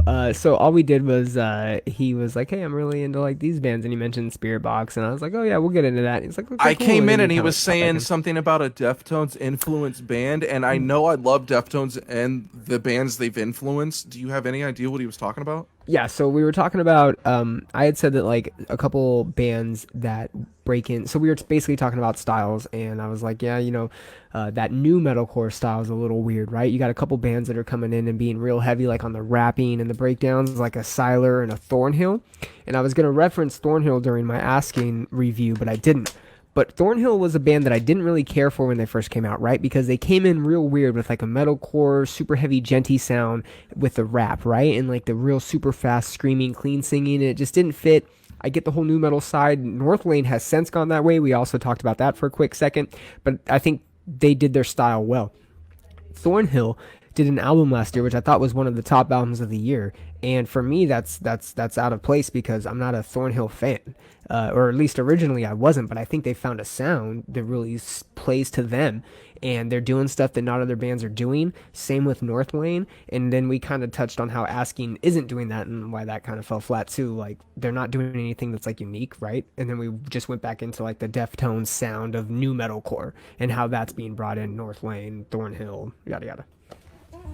That storm is getting off right now. Dude, outside. it's It sounds here. like 808s. So I told you that you were gonna probably die because as I was driving, I just saw it, and like there was a plane that was supposed to land at ATX, fucking Bergstrom, right? It reroutes, so it did a circle. I watched it do a circle. It was like going in for the landing, pop back up, and then there's a whole shit ton of lightning, and then it's been like a fucking light show over here while we've been doing this. You can probably see a little bit of it through this window in the back, if we're being honest.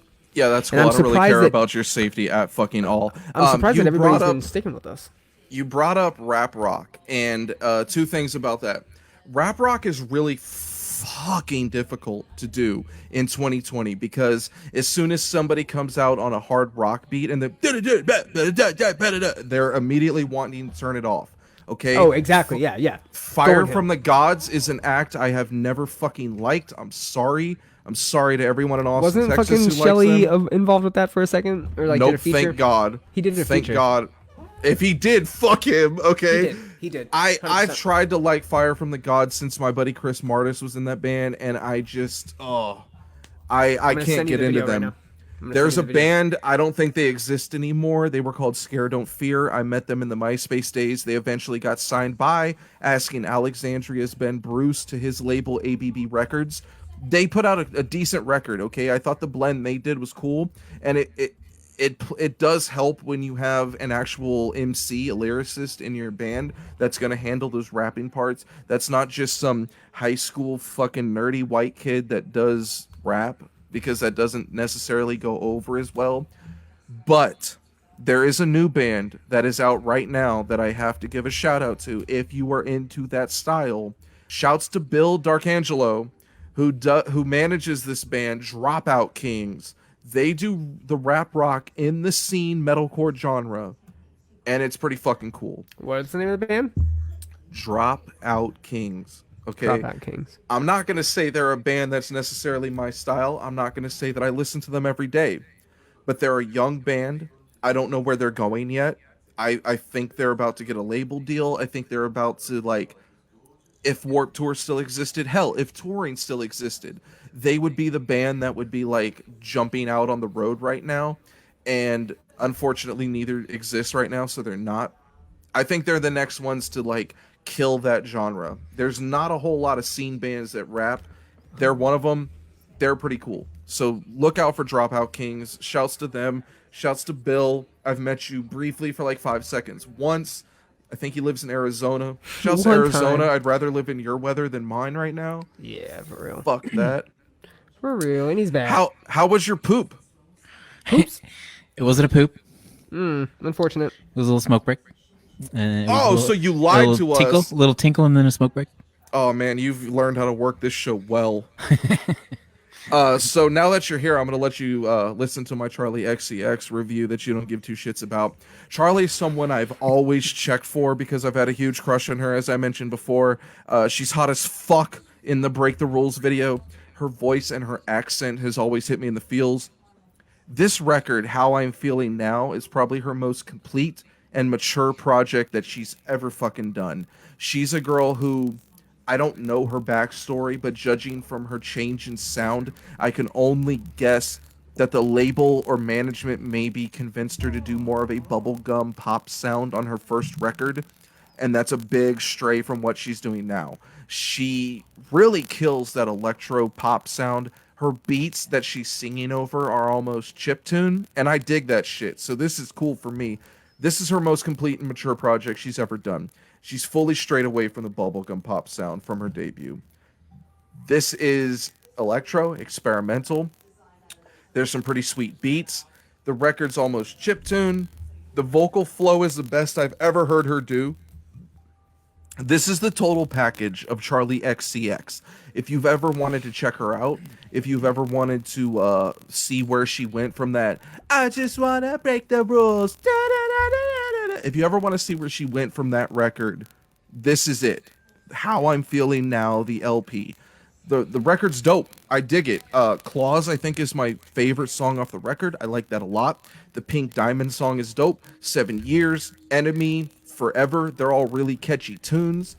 Her vocals flow perfectly. I don't know if the beats were given to her and she wrote to it. I don't know if she wrote, like, collaborated with the beats in the studio, but it came out really well. She's put out a lot of EPs, a lot of singles. This is fucking awesome. I really enjoyed this record, and it's my #1 of the week, and neither one of you assholes listen to it. What the fuck? Not into British chicks? I love British chicks. I do too, man. If I knew she was British, I might have given her a shot. I mean, you kind of just gave me that list like a couple hours ago. So, right? So you're telling me you couldn't listen to 3 songs off every record I gave you? Hey, bro, he has a highly I was going over to my bro's house. He has a highly successful podcast. You know, dude. High. You mean the high part? We're talking about it. About that podcast, right? I mean, dude, I listened to fucking like 3 episodes of it. I hope you know. Well, shit. Hopefully you liked it, and thank you for being someone that did that. I watched your live stream last night, and I just tried to be the comedic relief. Did you guys listen to any other records this week? Because I only have 2 reviews, and I could breeze through them like a motherfucker. I listened to The Future and the Takashi, and the Asking Alexandria. Did you like the Takashi song? I mean, it's all right. It's not bad. If I didn't know what he looked like and didn't think he was like so ugly and hateful, like hated looking. I don't know. I think he's beautiful. I think Daniel Hernandez is a beautiful individual. Hey, how's my mic sounding right now? Now it's sounding good. Was that you crackling? Okay, cool. I had heard that, but you're good now. You're good now. Well, I was trying to figure out. Thank God it's not me. Oh, it's starting again. It kind of starts. I don't know if it's me or not. Is it me? It might be Matt when he starts talking. Matt, start talking. I'm talking right now, and I'm talking shit. Oh, fuck me. Dude. What do I do? Do I just jump out of my window? Maybe like do I go outside with a foil hat? Maybe leave for like ever. I don't know. No, adjust your mic or something. If not, it's not a big deal. I mean, maybe it is. I don't know. But I can't hear it. It's not that bad. It's just kind of. I'm gonna. Live streaming is such an adventure. You know what I mean? I did listen to a couple more songs. If you to go over them. AC/DC, and not the standard AC/DC many of you are thinking about. Antichrist Deathcore put out a new album that's actually pretty good. You guys should check that out. Antichrist Deathcore. If you need to find them on Spotify, it's ACXDC, hence the AC/DC. And then we've also got, this first one's kind of a joke one. I don't know if we were really going to pay attention to it or not, but the Jonas Brothers dropped a twofer on us. They dropped a naughty song and a nice song. I don't really know what it means, but apparently chicks are wet about it, and it's a big deal. So if you guys want to discuss it, we can. I don't know if that's a PC term, but yes, talk about that and talk amongst yourselves while I reconnect. I think I liked the Jonas. Restart. There was a time where I liked a Jonas Brothers song like last year. Yeah, just saying, right? Yeah, and like I was like, who is this? Yeah, exactly. Like, and then someone was like, Jonas Brothers, like, this is pretty sick. I don't care what you fucking think. Yeah, dude. I'm not mad at it. And a naughty and a nice song is kind of nice because it's like, ooh, Jonas, you're giving us something. What happened to the ring? I saw him live, I saw a live video. It was I them. Think you saw him live. No. No. Let me backtrack. I'm not rich enough to see them motherfuckers live. Just okay. But I saw a live video of them doing that song. I'm a sucker for you, and I was like, damn, those dudes know how to harmonize. Who is this? And they were like, Jonas Brothers. It's like, how the fuck did I not know what the Jonas Brothers look like? Are you guys able to hear me? Yeah, we can still hear you. Yeah. I was thinking, do I still sound like shit? It's just crackling a tiny bit. Maybe do your mic cable. I think that might be it. Unplug it? No. Or rub my dick? Or the foil hat. Go into your settings. Go into your settings. Is that thing I told you yesterday your disable audio processing on? I don't even know anymore.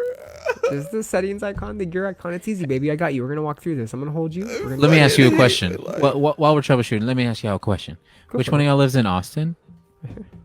What's up, dude? We got rooms if you need to come down. I'm moving to Austin in like 2 weeks. Oh, dope, dude. Where? You know where? It's gonna be like Round Rock area, Round Rock, Pflugerville kind of ish, something like that. Hey, man, the Flug, what's good, Flug? I do jujitsu if you're into jujitsu and MMA and he's not a gym and whatever. Yeah, I'm not. It's okay. But I like watching people do kung fu. Though. Dope. Kung fu movies are yeah, dope. Bryan doesn't do any kung fu, so you're in luck. I know some kung fu.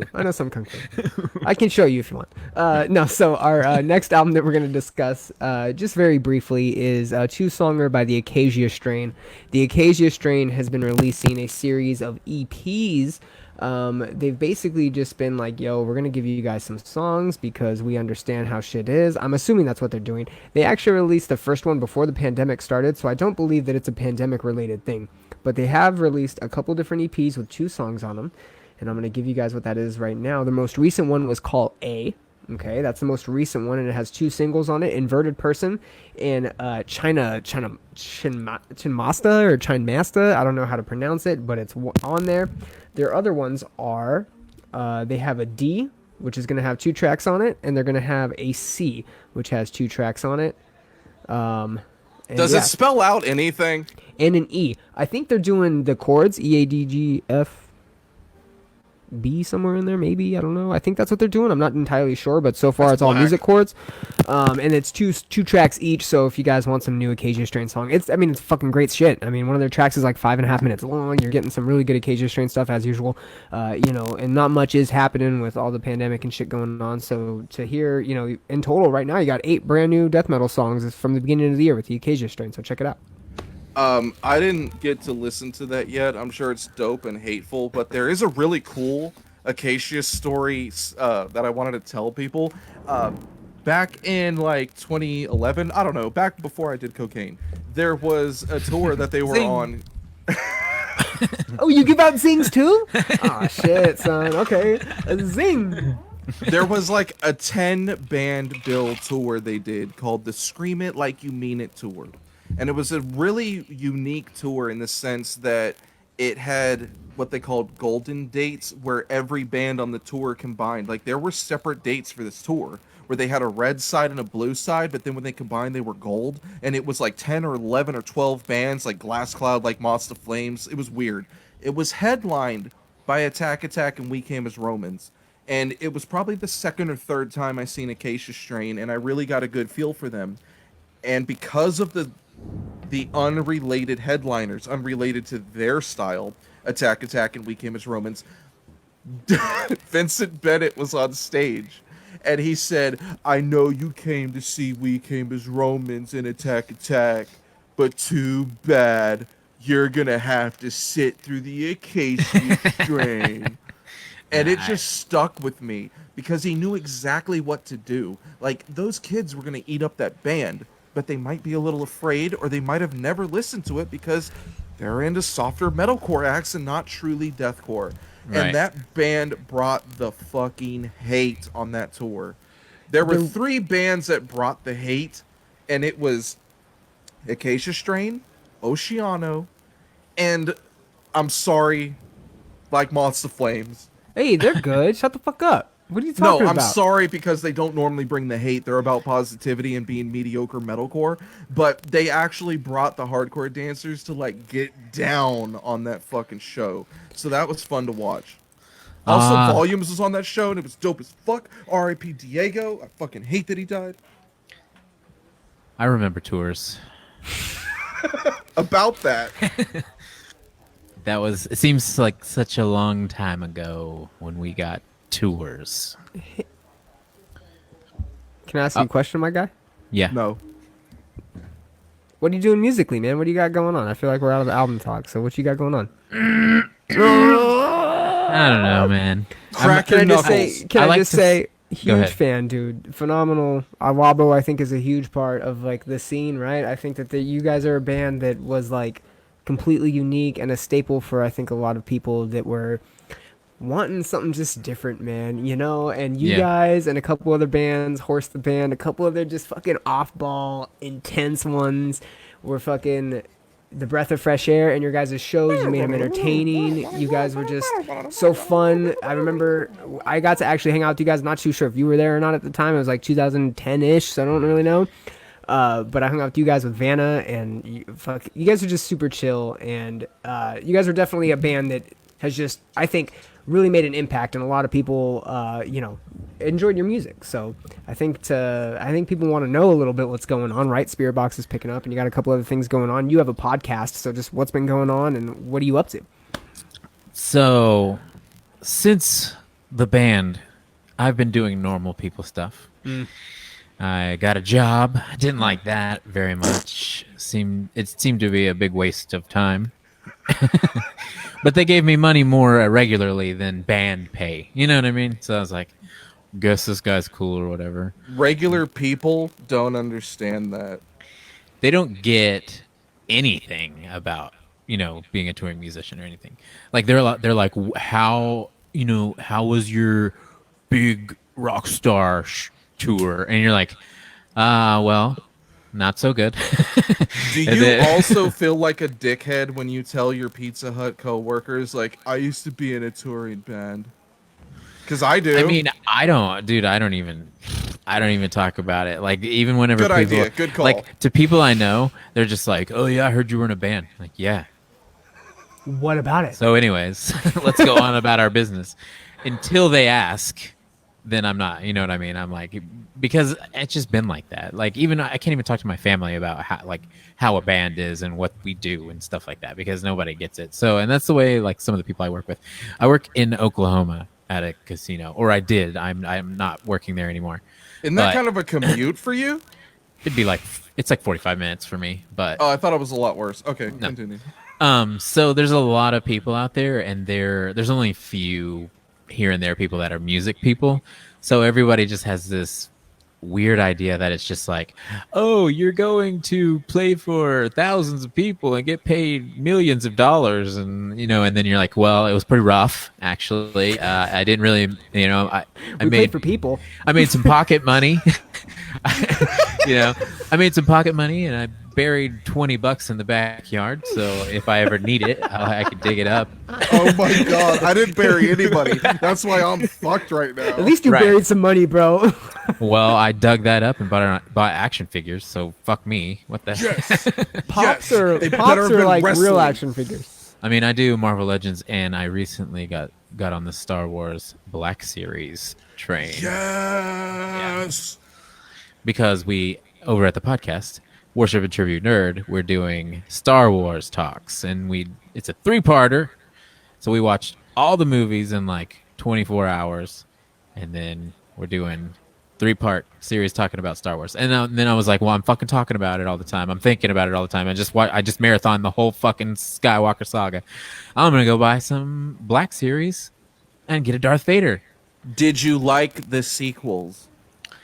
I like all the Star Wars movies. Thank you. I think that they're all dope in their own, like Episode 1 being the worst, but they all have dope shit in it. You know what I mean? I could not agree more with you. I could skip Episode 1 because I feel like it's a kids movie, and I can go from 2 and up, and it's just amazing. I don't hate the sequels like everyone else does. I will always argue that Episode 1 was very necessary because we got Qui-Gon Jinn, and we got Obi-Wan. Don't say Jar Jar. We got. Don't no one will ever say say Jar Jar. You're to blame for that, for even saying Jar Jar. It. You're inceptioning everyone into thinking Jar Jar. I thought you were gonna say it, and I was gonna laugh super hard. I thought you were trolling us for real. Oh, and Darth Maul. But then and you get Anakin. You have to see that. You gotta see the Anakin tarnish. But he's not even a character in that fuck movie. Fuck baby Anakin. I only care about the hot, sexy Hayden Christensen. No one gives a fuck about little baby Anakin that got DUIs. Whoa. I was going for Natalie Portman. I was going for Natalie Portman. Oh yeah. That's what I meant to say. Another thing, sexy ass. Another thing about Episode 1 is the whole fucking movie ends with a look between Anakin and Padme, and she's like, I'm gonna fuck that kid. Oh, and dang, and she was super old. And then it goes. Yeah, that's weird, right? That's weird, right? He was a kid, and now they're fucking. Right. Plot hole. Look, when you're from the planet that she's from, you just don't age like that quickly, okay? Her just don't pay attention to things like that. They're just not, social norms. That was like the biggest plot hole besides like there being a hole in the Death Star you could shoot a missile into, but that got answered on It was a vent.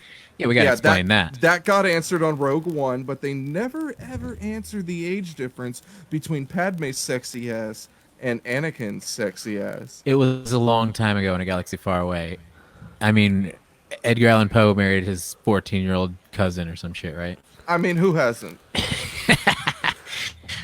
There you go. You heard it here. We'll see you next week. Yeah, that's all. Canceled. So I got the honor of meeting Michael Rickshaw Martin on the All Stars tour, and that somehow, for whatever reason, was my first tour. It was also the worst tour I've ever fucking done. So I just wanted to ask you if you enjoyed that tour, because I certainly fucking didn't. So we were on All Stars 2 years on my band. Which one was it that we were? 2015, me and you. I think we talked maybe twice. You were also there 2011. You did not give me a discount on a hat, but I bought it anyways because I like the album. I'm sorry, because it was that year we were struggling. That's when we started, It's cool. You got my $40 and I'm glad for it. You get the singer change, and then you get marketing, not helping you out, then you're fucked. Okay, that's what happened to my band. We had a singer change, and the label did not want to push the new one. They were just like, "Y'all are done. See ya." So that's really fucked up, because I thought Hail Mary was the best and most complete project that Iwabo put together. I mean, it was definitely worth attention. I'm not going to claim that it was. Dude. I loved it. But that's unfortunate to fucking hear. That's what happened. Man, well, that's whenever Hail Mary came out. That was our new label because we were on Century Media, and so when Courtney came along, we did one more. What was that one called? Late for Nothing. Yeah, with the fucking she was hailing the cab. And Century Media did not push us at all. Probably. Wow, thank God nobody else on Century Media could say that. That's crazy, because that's my favorite album. Is Late for Nothing. Nice. Yeah. And so that's weird, because either of them are both. But I think it really had to do with so there was a point in time where we started doing this little let's do a video and base it on Nightmare on Elm Street, right? And then that kind of snowballed into our guy that does a lot of our videos, he wrote a script for a short film. And then our label's like, yeah, sounds great. This was Century Media. This is when Krista was still in the band. So Century Media was like, yeah, fuck it. we'll give you all some money. Let's make it happen. And then Justin Beasley was like, hey, I wrote like a full-blown script. We should try to get this off the ground. And Century Media, for some reason, was still like, yeah, we'll give you some more money. Make a whole fucking movie. And that became Very Scary Movie. Have y'all ever seen that? Yeah. Not in full. I mean, I had a lot of fun making it. And you're making a movie, of course. It's the most ridiculous like parody of Nightmare on Elm Street with a band. And like, you know, they play a venue and it's like, supposedly Shreddy still haunts this place because in the 70s he was the most badass guitar player and he sold his soul to the devil to shred. And one night he was standing where the pyros were going to go off, and they tried to tell him to move, but he was too arrogant to listen. So the pyrotechnics burned him alive. Oh no. So the movie is about us playing there and them being like, if you play here, Shreddy's gonna get you. And like, so it's a parody of Nightmare on Elm Street in a way. I love it. Yeah, check it out. Look for it. But anyways, as soon as that movie, we started getting it edited, and then we met Slipknot at that point in time. Fuck yeah, you did. And and Clown, you know, took a liking to like Krista. He's like, dude, Krista's like the artsy kind of person that I'm into. So then we asked him, you want to be in this Very Scary Movie? He's like, sure. So they shot some stuff with him to where he was like the narrator of the movie.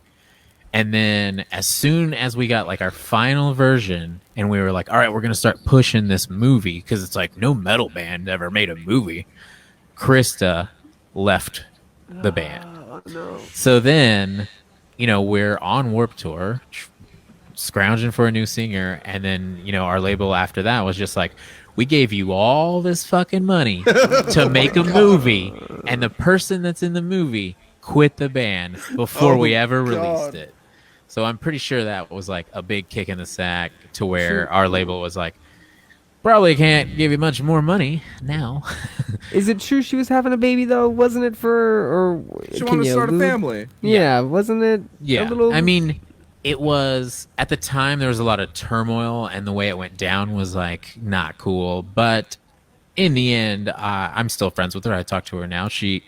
They're doing a new music project, and I'm going to be involved with that.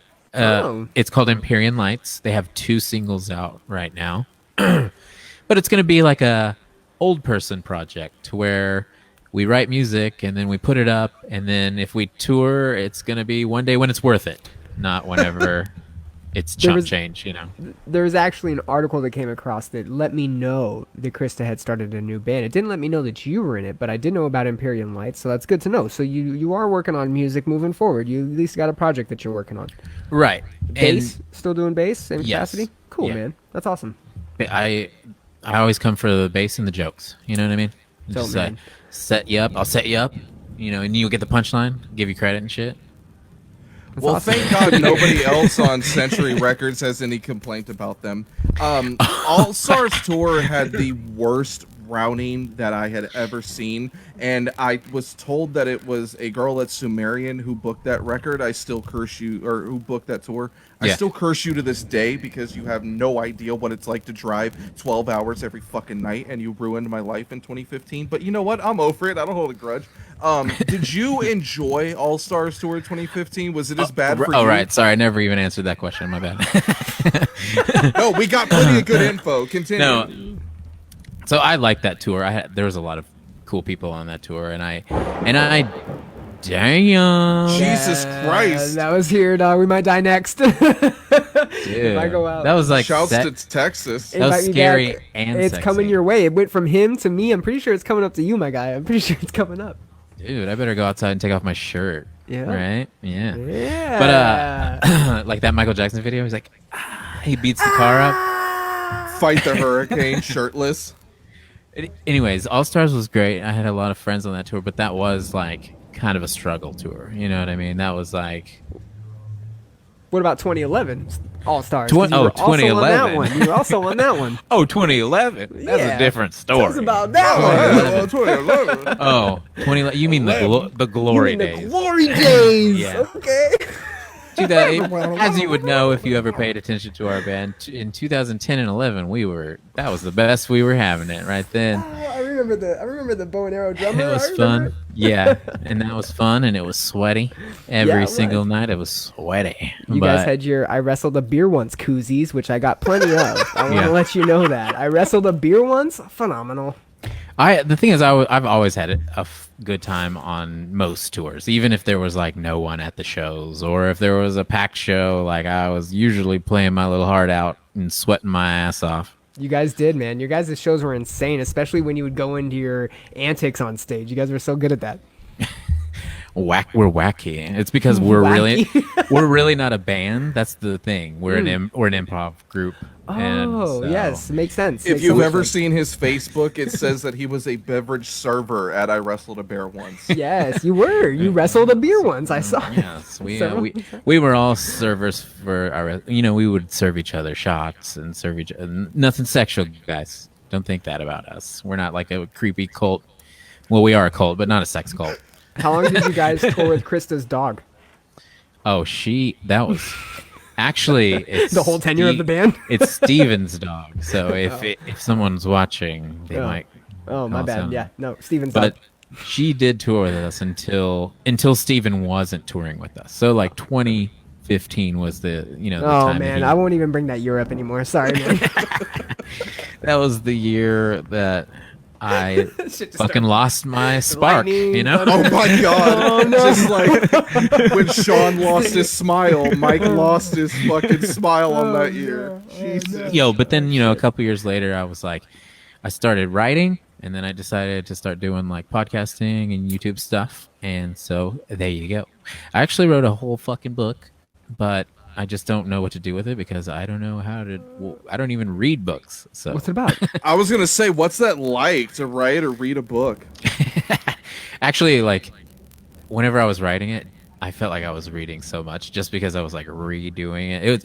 It's like an actual novel. It's like 330 pages, but like whenever you edit that shit like 7 times, you're like, I feel like I read books all the time now. So I'm smart. Yeah. I'm really smart now.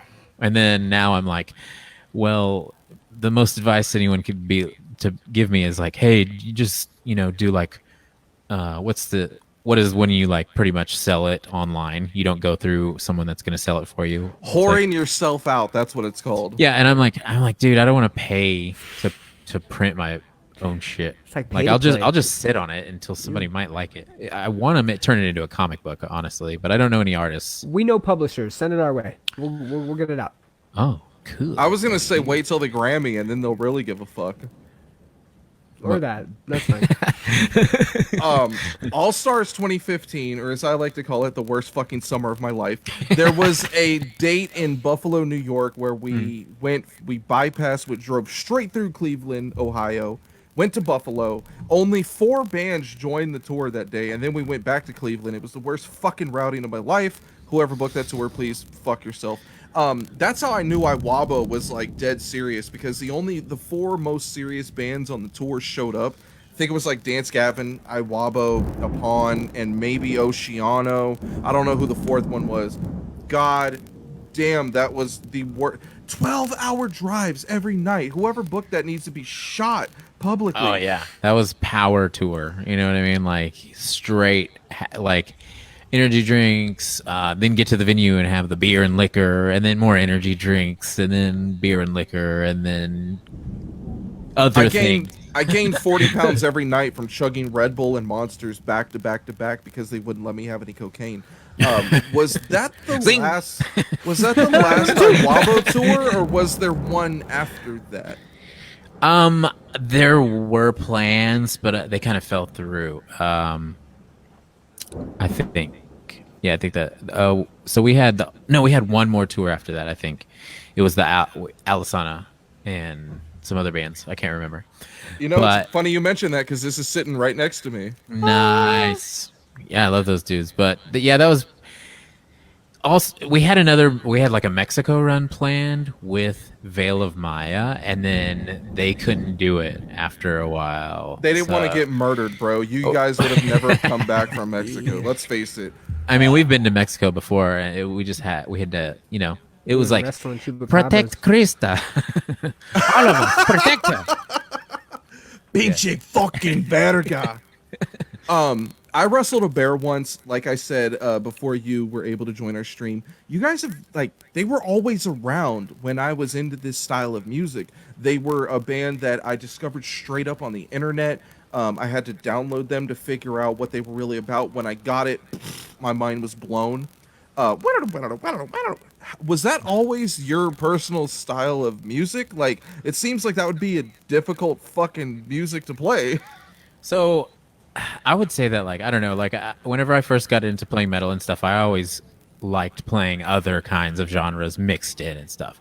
So, I think that's where, my old band, I was in a band called Surrounded by Monsters for a while, and we would still just do weird stuff and jazz mixed in and stuff like that. And then I ended up, so one of the guys in my band, his name is Lee, and he already knew Steven. And so Steven's old band, Statues Cry Bleeding, would come down to Texas and play, and they'd give us shows in Louisiana.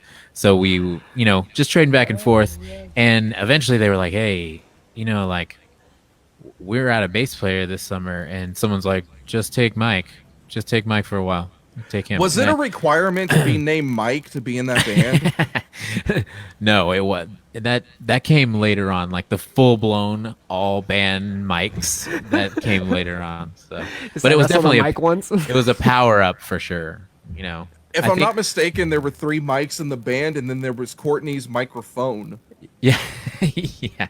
Well, I mean, I think she should have went by something else, like Mika or something. There's already a Mika, because gimmick metal always sells. You're like, yo, we're 3 mics and a Mika, aka I wrestled a bear once. I wrestled a mic once. AKA we got a new singer, and if you don't like it, fuck you. She's still good. It's still shreds. She's still good. It's still to this day. It's fucking been 5 years since even Courtney, and Courtney was in the band almost longer than Krista, but everybody's just like, Krista's better. It's fucking 2020. It's snobs. You're talking about they don't spirit. even know. They don't even know. It's funny you bring that up, because when Krista was in the band, I think you guys had different studios you're working with. There was kind of less production value on the record. Mm-hmm. So Krista didn't sound as polished, probably because of the production in the studio. I really enjoyed Courtney. There's not a lot of bands that switch vocalists and you're able to pick up right where you left off. I mean, I'll be completely honest. I listened to Hail Mary a lot of times on that All-Stars tour, simply because there would be times on an 8, 9, 10, 12-hour drive that I was about to pass out, and I would have to put on I Wrestled a Bear Once to stay awake, and it fucking worked. You guys were my audio cocaine. It kept me awake. Dude, I actually listened to Hail Mary the other day, and there's a few songs where I was like, too much. It's a good record. No, man. No, I even talked to Michael Stringer about it. I was like, have you listened to Hail Mary? He's like, yeah, it gets ridiculous. And I was like, there's a couple of songs where it's like, you think that it's the heaviest part of the song, and it gets heavier, and you're like, no, I'm too scared. I can't take it anymore. Turn it off. Scary. Green Eyes was my favorite track off that album, because it was the most appealing radio friendly song you could have for you guys, and it was still a face murderer. And then the songs you don't play are the doomed ones, right? The 1 and 2, where you're just okay, well, if I'm gonna try to catch anybody on this, it's not gonna be these tracks, right? And you passed it along. But the appeal to that was that I think Krista had that just crazy vocal range where when you showed it to someone, you kind of expected just a grindcore noisy band, but when you learn it's a female vocalist, you're like, what the fuck is this, man? Yeah. I love when people underestimate that band for having a female vocalist. Yes. And then you see them live. Oh, and dude, she kills it live. Dude, we've always been that band too, that that people did not give a shit, and then they saw us live and they're like, oh, it's a real band. Give a shit. See, because you listen to an album. Sometimes you listen to an album and you maybe see their style. Obviously, we didn't give a shit.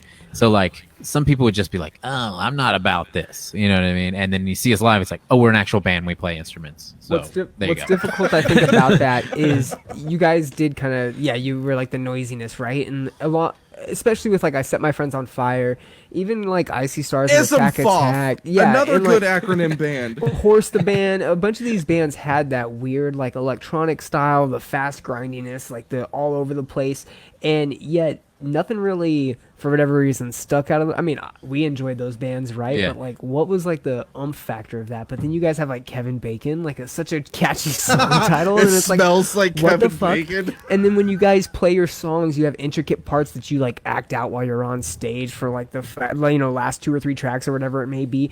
And you guys have like these just. It's more than a band. It's a collective orchestra of people that are up there having a good time. So when you see them live, if that's not like the solidifying factor, I don't fucking know what is, man. And I saw you guys once Krista left. I don't understand why the fucking steam stopped, man. You guys are just still as vicious. I mean, it might have been hard times in the van, but fuck, you guys didn't lose any intensity or any drive. Too many mics. Dude, I'll give you an example of just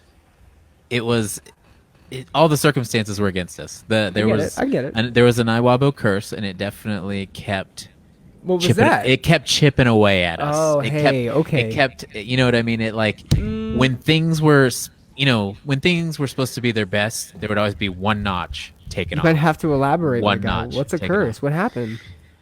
I think Iwabo has always had a curse because the way things work and the way that Iwabo were never meant to be.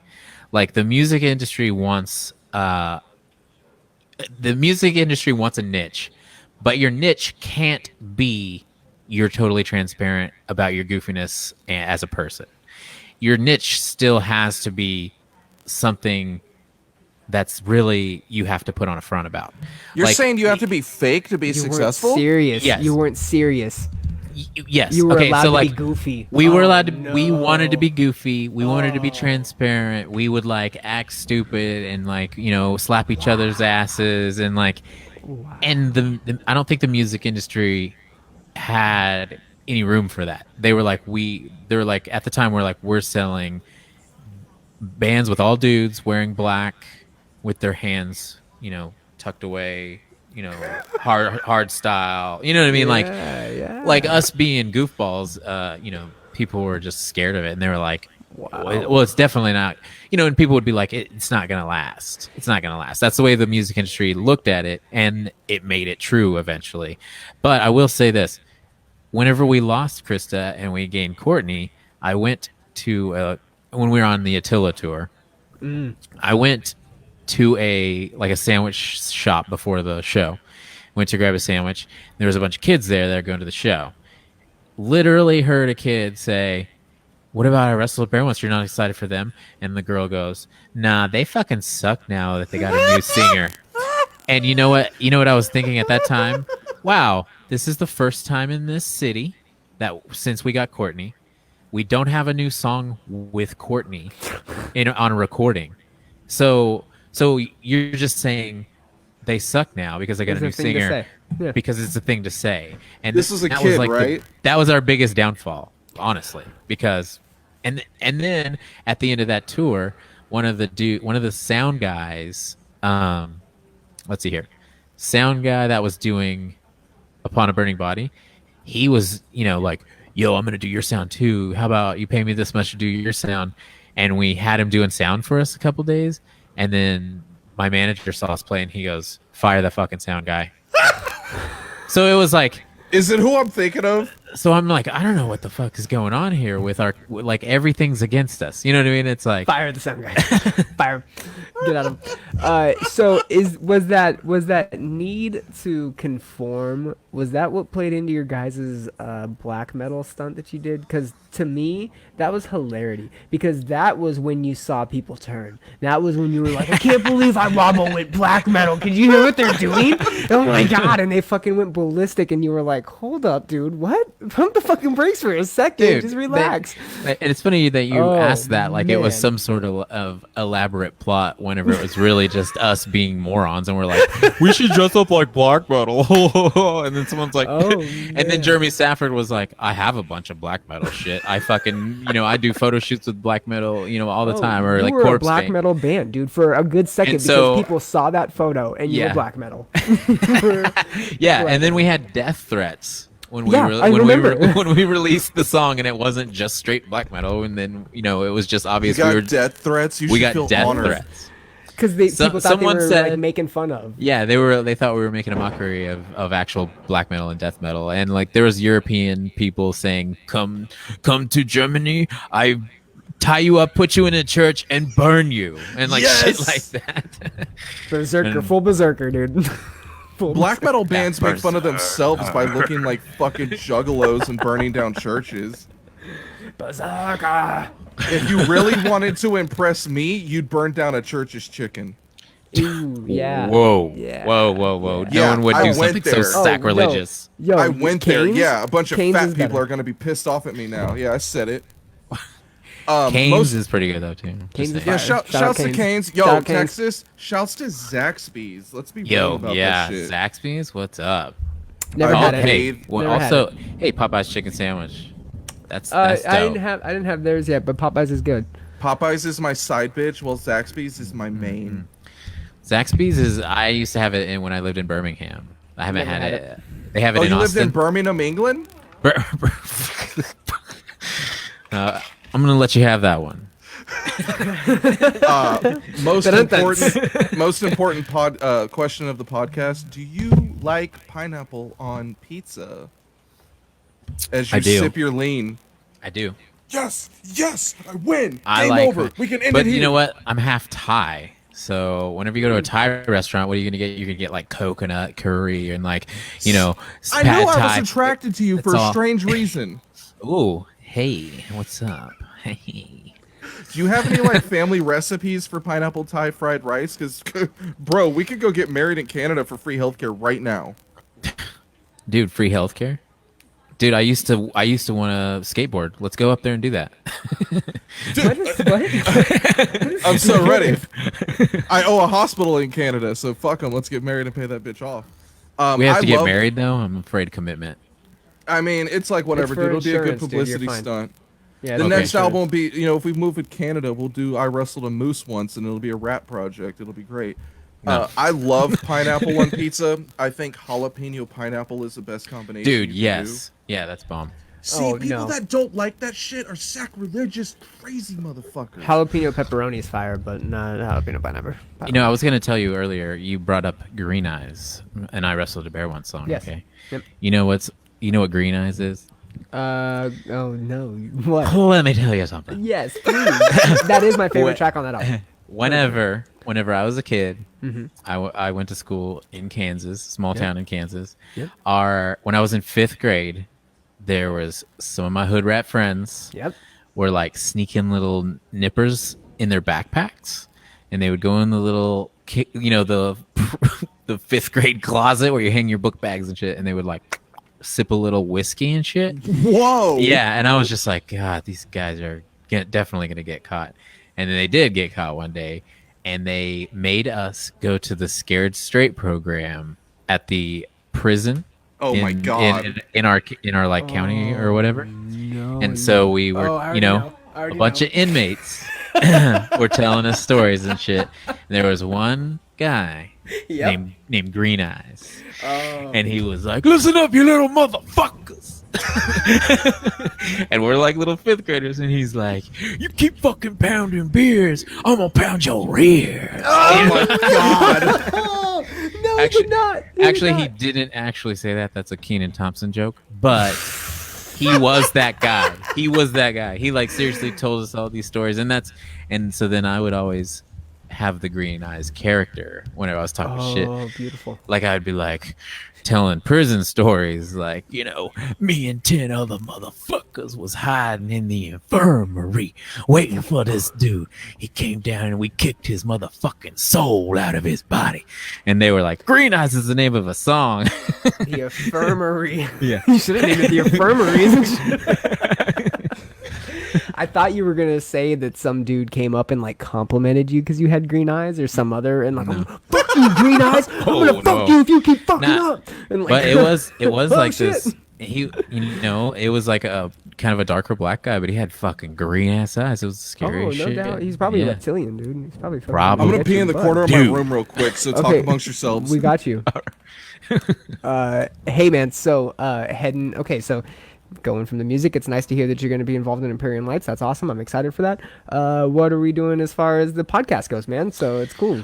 So the podcast was like kind of a result of like, I was in a local band with some of my best friends, and when you're in a band with your best friends, it sometimes gets hard to communicate ideas and stuff like that, and motivations and stuff like that. So there was a day where I was like addicted to YouTube, and I was like, I'm just going to start like a video podcast and do stuff like that.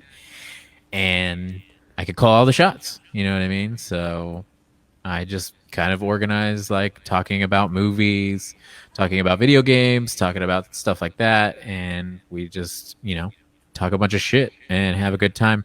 And then, the other thing, the main niche, I guess, of the show is like I interview people that I am friends with that used to be in bands or are still in bands, still doing it, and I talk to them about what nerdy shit they like. So if they have, I've heard like fucking people love Pokemon, people that love X-Men, like me. I love fucking X-Men. Dope. And stuff like that. You find out the weirdest shit. Fucking Levi from Miss May I. Miss May I? Yeah.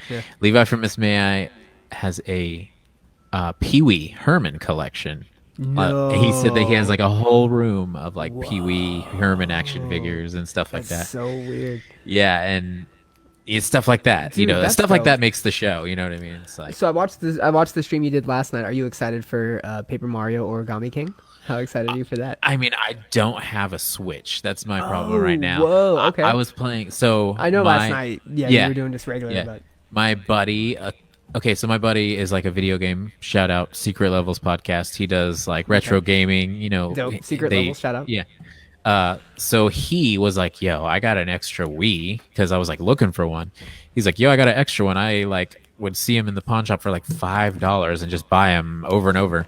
So he gave me a Wii, and I got me some GameCube Mario parties. So all the GameCube ones from my past, I remember being like the dopest ones.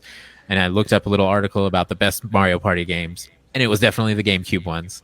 Yeah. So we decided to, play Mario Party on the line.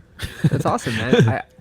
Matt, just to let you know, we're talking about his podcast. He just started talking about it and what his stream last night was going on. Sick hat. Oh, good. I'm glad I sent you those notes on what to ask him. That's awesome, man. So are you, what's it like now that you're are you picking up speed now that you're interviewing people? Are you looking to kind of make it a more dynamic thing, or are you just going to yeah, definitely. Like, that's awesome. It's, it's a rough road to get monetized, and YouTube's a rough business anyways, Tell me about it. But if you enjoy it, the only thing I get really tired of editing video a lot, but it just comes with the territory. But it's a fun thing. I get tired of editing those 2.5, 3 hour videos. Oh man, that would I do like hour-long ones, and I'm like, as we hit 2:28 on the fucking dot. Like one of the Star Wars videos I just put out today, I edited it so long last night that I watched A New Hope and Empire Strikes Back while I was editing. So I was like, damn. It's a good 5-6 hours of just nonsense. Yeah, so but it comes with the territory, and like I'm like close to being monetized, and if awesome, and if I ever do get monetized and like stuff starts rolling, I'm immediately gonna hire like an editor. So so then we could just do more. You know what I mean? Because right before the COVID hit, I was going out to shows doing interviews with people, and we would bring some retro video games. Damn. Sorry, guys, we're dying over here. Yeah. Texas hashtag. Yeah. But What's yeah. that like to go to shows and interview bands? God, it feels like it's been a year for me. Dude, the last one I did was in like February, something like that. Lucky. I don't know. I had a lot lined up for March, and it just took a dump. But so I mean, I it started as like just interviews and stuff, but I want to make it bigger and better. So like I did Frankie Palmieri in December, came out to the show. We set up some Street Fighter on Super Nintendo. We did the interview, and then we faced off. You know what I mean, as part of the show. Yeah. And in January, I had Thomas Eric, and he loves wrestling. Like I think I already told y'all that. And we faced off. We had a Royal Rumble in Revenge, NWO, WCW Revenge, and I want to do, and like I think two different things. Interviewing, talking about what you love, and then doing it, makes it a little bit better, awesome. especially I as love YouTube. doing it. Yeah. I also love Frankie Palmieri, Right. like way more than I should at my age. Oh, that's unfortunate. But the first time someone says their nerdy thing is having sex, I'm just gonna hang up. So, Right? Who has sex anymore in gonna have to be- 2022? you're gonna have to Wash be your involved in fucking that. hands. hey, I'm a big nerd. What kind of Yeah. things do you like? You're Porno, gonna jerking off in front of people. I'm like real into that. You're next. But yeah, I don't know why I have this VHS laying around. I'm so gay for that. Can't believe I have that. Super No, that's pretty nerd. dope, man. No, I have it's not. I have Don't encourage an them. I have an unopened Ultimate Warrior action figure, and then I don't know what to do with it. Honestly, I still have the original You should Dusty take Rhodes. a bubble bath with it. I still have the original Dusty Rhodes Hasbro and the polka dot. nice. Yeah, fucks with me. How long do you guys usually go? An hour. In bed, about 7 minutes. Guys, we're not talking about sex right now. Okay. I just said I would hang up when the first person that says their nerdy thing is also sex. It's also an hour. So. Would that be considered whenever- a nerdy thing though? Hey, we also had a band one time, but it was a gay one. It was also called I Wrestled the Bear Once. So Didn't you guys have T-shirts that said "Metal just got gay"? Or am I tripping? You want to know the story about this one, huh? Oh yes. There you go. Okay, cool. I wrestled a bear once. Yes. You Okay, did. so whenever I Wrestled a Bear Once signed with Century Media, and they did a big press release, like on Lambgoat or whatever, one of those fucking sites. Lamb Yeah, goat. I forgot about them. it was like did everyone. It was like Louisiana band I Wrestled a Bear Once signs with Century Media. Blah blah blah. First comment: Metal just got gay. We put it on a shirt, and it was our best-selling shirt the whole career of the band. So. Fucking goat status, my guy. Metal just got gay. I couldn't tell if it was like a play off words or if like this No, was like a it gay was metalcore just- band and I couldn't comment about it. Yeah, it was just that transparency, goofy bullshit. You know what I Fuck mean? yes. I love I it. dug it. Yeah, that shit was dope. It caught my attention. Metal just got Right. gay. To this day, Courtney's like, I can't believe you had a shirt that said "Metal just got gay," because people get offended by that shit nowadays. I'm like, well, 2010 was a Courtney. different time. It was a different time. Get over it. Right. Things were more offensive in 2010. I'll never forget the first time in 5th grade when someone called me the FAG word and I said, "Oh, I'm not black." I had no idea what that word even meant at that time. Boy, was I in for a treat. Damn. I wanted to know, like, what See you next bands... Yeah, we're canceled. Sorry. Everything just went to shit. That just shows how innocent I was at that age. I wanted to know who were your, like, favorite bands growing up, because, like, God, this is such a fucking weird style to play. It's, like, just a big blend of every band you could ever imagine. What did you like? That's another reason, like, Awaba was so weird, I guess, because even, I even joined, like, a year after, couple years after they started or whatever. But it was still just, like, I grew up originally liking, like, hip-hop and R&B. That was my first real genre. Like, my brother listened to it, and I was like, yeah, this is dope. And we'd, watch the old school hood movies and shit and be into all the soundtracks. And whenever I got into, like, 7th, 8th grade, of course, the angsty time of your life, I started listening to Kern and Some like Stained or Deftones. Stain was pretty dope back in the day. I remember taking my Break the Cycle CD to fucking Applebee's while we ate dinner and just listening to it all. Wow, kill yourself for that comment. So pissed. The one before that, the fucking with Mud Shovel and shit. Mud Shovel. Dude, that album Mud Shovel's was the only acceptable Stain song to this day. That album Outside, was sick, bro? except for it was so depressing. No, because Fred Durst does the ad-libs at the end. It makes me hate life. Feeling those lighters. Let me see them lighters. Put your lighters up. What's up, Deftones? White Pony, son. The Deftones were incredible because I lived in NorCal and they're from Sacramento and they dominated the radio station I listened to. I actually grew up hating White Pony for several years before I liked it. So many people tell me that, honestly. And like, I remember when I first bought White Pony, like my girlfriend at the time was like, not really into it. And I was like, well, not really into you. I was like, bitch, you need to open your ears up. Anyways, like, I hope you dumped her immediately after she blew you. The funny thing is she's like, the old ones are better. But then, like, you know, the year after, maybe year and a half after, it was like, everyone was like, it's the best one. Now that she was settled, with her new boyfriend jamming that White Pony. It had change on it. She was anyone definitely... who has a White Pony sticker on their car, I applaud them because that meant something back in 2001. I mean, her and her boyfriend are probably still on that pony at this point in time. Just saying. So they like to party. Hey, we don't talk about cocaine on this show, bro. Zing. That's one thing I've taught you. That's 3. That's the... Am I getting like points every time I say that word or something? No, you're not. You're definitely not getting points.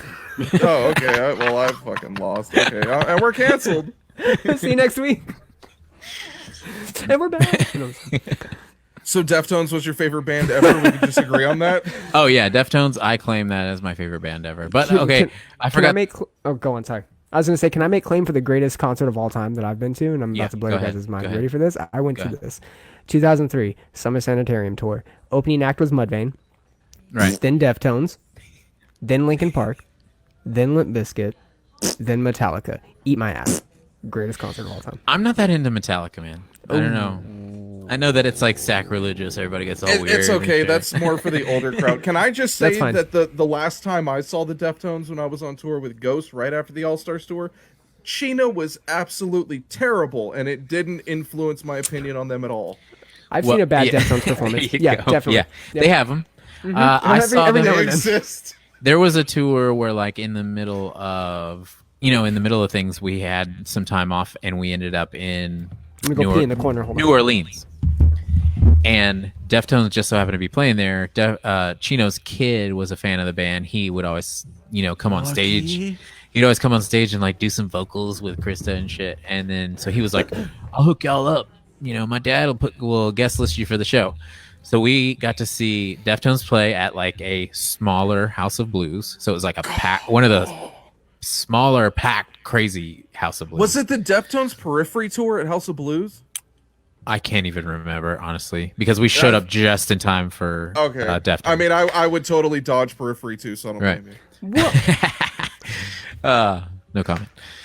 So then at the end of that, so listen, whenever our tour ended, we ended up, the Deftones tour ended right there also. So like whenever we were just like, oh shit, our tour's over and we're chilling and there's a Deftones show. So we got guest listed again.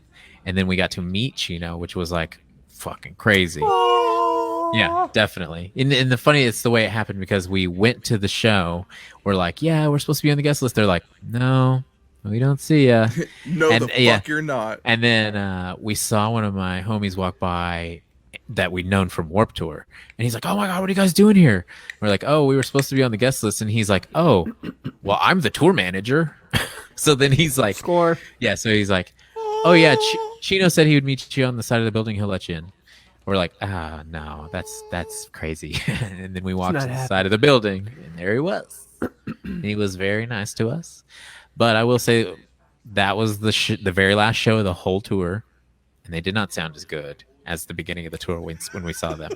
So I could see some of those bad shows might be like when everybody's finishing up with it, like with all their shit, like having a long. I was told that he was sick, but I also have an interesting meeting Chino story. I was with the Ghost guys. They said they were really good friends with him, and I didn't want to be that. Oh, I really like Deftones. I grew up listening to them and riding my bike to them, and I'd really like to listen to them and talk to them. But I didn't say that.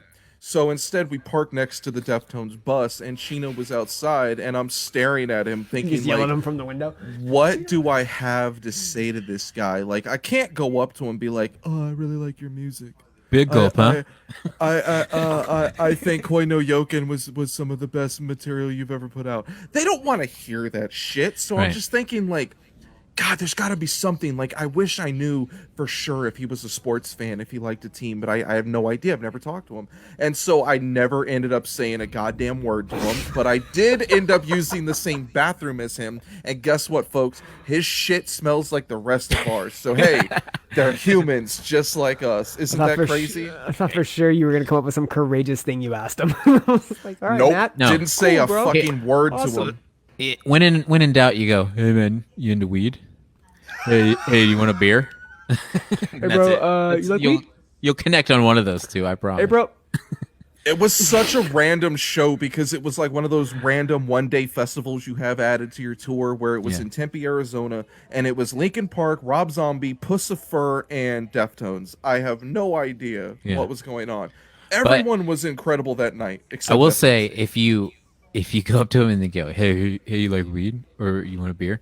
And they say, "I'm straight edge," then you go, "Oh." You just run away because who knows what to talk about after that? Is that why I've never met the Ghost inside? I thought it was a great joke. I loved it. What? What now? So wait, so Deftones is your favorite band? Yes. Yeah. Mark that Okay, off. let's get back to. Okay, so I grew up on. I would say I'll just mix everything together that spawned my musical influence. Boyz II Men, Usher, Kern, Limp Bizkit. What's your favorite Kern album? Deftones. Its favorite Kern album is "Life Is Peachy." Fuck. Really? There's Not only issues? one acceptable answer, issues? and it's "Follow the Leader." You're both wrong. Issues, son. Get out of here. And you had to pick which album cover you wanted because they were all dope. You want to know the one in the fact straight about jackets. me? Yes, the one in the straight jackets, yes. Yeah. My favorite Korn song is "All in the Family." That's how disturbed I am. Nice. That shit's sick though. But yeah, like there's a lot of Usher. Usher was like Usher is still one of my number one go-to karaoke song. So nice and slow. If I Wabo covered Usher, it would have been fucking ill. Oh, dude, when Courtney and Michael always wanted to cover the Janet Jackson song. Oh yeah, Scream. That makes me wanna scream. And then it had the part. Video. Yeah, but then the reason Michael wanted to do it was because of the guitar part that goes ba-da-da-da, ba-da-da-da-da, ba-da-da-da, ba-da-da-da-da. Yep. That shit was sick. Dude, that was the best part. And then they had the little solo. And then they have the scream showdown. Oh, Yeah. oh. Wasn't that the only time that Michael and both grabbed Janet their crotch. collabed? Because that video was a fucking huge deal when it came They out. were like in space and shit, playing chess and all this other They were crazy playing shit. racquetball, space racquetball. Yes, space racquetball. Yeah. Since we've already broke gone that 3 guitar. hours, I'm going to merge my last 18 questions together. So here we go. What video games have you been playing? How do you feel about remakes? How do you feel about the Tony Hawk 1 and 2 remakes coming out? How do you feel about Tony Hawk on N64 and how exactly blasphemous is that? Do you like the new graphics on the classics or would you rather them never remake it? And what is Warship and Tribute Nerds? Okay. So let's start with I played some retro gaming. I played Super Metroid recently and beat that to completion. Oh, completion. You're cool. I played Super Ghouls and Ghosts. I made it to the very end. They make you replay the whole game over again. Made it to the end twice, and then I lost. So that's a big tragedy that has happened to me. What is that game? I saw you text about it, and I don't remember it. What, Super Ghouls and Ghosts? Yeah, is that the McDonald's game? No. Okay, the McDonald's game on Sega Genesis was cool, though. Nice. I actually... Oh, Resident Evil 3 remake. Been playing that, and I actually bought the Final Fantasy 7 remake because I was like, well, if I find a physical copy, then I'll buy it because the COVID has prevented them from having any physical copies. And whenever I play video games, I want to like let someone else borrow it afterwards and trade them. And then I went to a GameStop looking for Star Wars Black Series, and I hit my budget on how much I should spend on, shit for myself like that. And then they were like, we have a physical copy of it. And I was like, you motherfucker, give it to me. And I've been too busy to fucking play. I don't know why the hell I'm doing this. And then my buddy gave me a Wii, so I bought Mario Party 6. My buddy gave me weed too. That was a good one, man. Moving on. I'm excited for the new Mortal Kombat download. The expansion. What else have I been playing? Oh yeah, I pretty much stole my brother's 64 because he's lost so many of my game systems. So I was like, yo, let me borrow that. Borrow. And then bought some games for that, like some NWO, WCW Revenge, and so I bought NBA Jam today. So I was like, also a jam. yeah. I'm on my second crop of Harvest Moon for N64, so got that going for me. So to keep going on the question, I do like remakes. I think they are dope, especially if like the game was clunky. You know what I mean? Like Resident Evil back in the day. It's one of my favorite games of all time. The way it made me feel playing it the first time was like the scariest fucking game I'd ever played. But now, when you look at it, it's very pixelated and it's clunky and like the fixed camera angle is fucking shot sometimes. And the remake did it a lot of justice. It was like I fell in love with the game again for the first time. And I think that like a new generation will fucking appreciate the shit out of it too. Tony Hawk, I'm pretty excited about that. I think that I played it on PlayStation. Was my first like one. A normal human being. Yeah. Thank you. Yeah, dude. I was also a big fan of it was like BMX XXX. Did you guys? Yes, that and game the was Dave sick. Mirra. We talked about Dave series. Mirra last week. Yeah. R.I.P. Yeah. Dave Mirra. That shit still fucks me. There was Such also a good game. There was also an off game. I don't know if you guys remember, but it lets you do all three. And I forget what it was called. It was like X3 or some weird game, and you could do literally all three. And you got like 12 courses, and you could pick bike, rollerblading, or skateboarding, and you could fucking go against one another. It was dope, but they only made one of it. Was that on PlayStation 1? Yes. PlayStation Was it a 1. racing game? Yeah, and you could race, but there was also a trick contest. But the majority was racing. Yes. It was called ESPN Extreme Sports, and then they renamed it One Extreme because the sequel was called Two Extreme. Yes, yes. I knew it was Extreme something, right? And you could go against each other. It was like a really good mode. game for the time. Nobody would give a living fuck about it now. Yeah, no, it's horrible now. But it was like, it reminded me of like a 1080 almost. Like it was like the first Extreme Sports game. Yeah, it's a fresh take, right? You had 1080, the first like real Nintendo 64, like super dope game where you could sit and play for hours. And then you had this on the PlayStation, which was nice. And it was way before Tony Hawk or anything else. Speaking of 1080, how insanely difficult is it to play the snowboarding mode on Final Fantasy VII? It's like I was someone who picked up Final Fantasy VII back in the day and knew nothing about it. So I only played so much of it, and I was like, yeah, that's dope, but the turn-based fighting starting to get old for me. Thank you. Yeah. Fuck, dude, So that shit never connected with me. Yeah, I appreciated the game for what it was and like the characters and the the beauty of all of it. Wow, so pretty. Yay. Yeah. But I think, like from what everybody described about the remake, it's like an action game with turn-based options. You know what I mean? Like, so I want to play it. So it's just I don't know how much time I have to. I heard it's fucking long and there's a lot of shit in there. So it's mostly cutscenes. Dude, I couldn't even make it through Red Dead Redemption 2 because it was long. It was like the whole dude's lifetime, man. Time out. You didn't finish story mode? Because that's the most moving story I've ever played on a video game. Well, I had this problem. Like, whenever you have roommates and they like the same games, you find yourself seeing the scenario over and over. And it got to a point where I was like, okay, I'm just going to let y'all play. And do you know how it ends? What's his name? Spoiler alert. He got the TB. You know what I mean? He got good old tuberculosis. Yeah. Got the TB. He passed away, and then you live someone else's life for a long time after that, right? John Marston. Yep, just like the first game, you die at 3 times and keep on going. Nice. Well, yeah, that's. I mean, Tony Hawk. I am excited about it. What about the music? Let's talk about the music. Are they doing? Are they keeping the same soundtracks? I haven't heard anything different, so I'd imagine that they have to. So that means that they're all getting remastered. It's going to be a lot of less than Jake, bro. Oh, CKY. CKY was the second one, I think, though, right? Oh, was it? I want to say it's the third.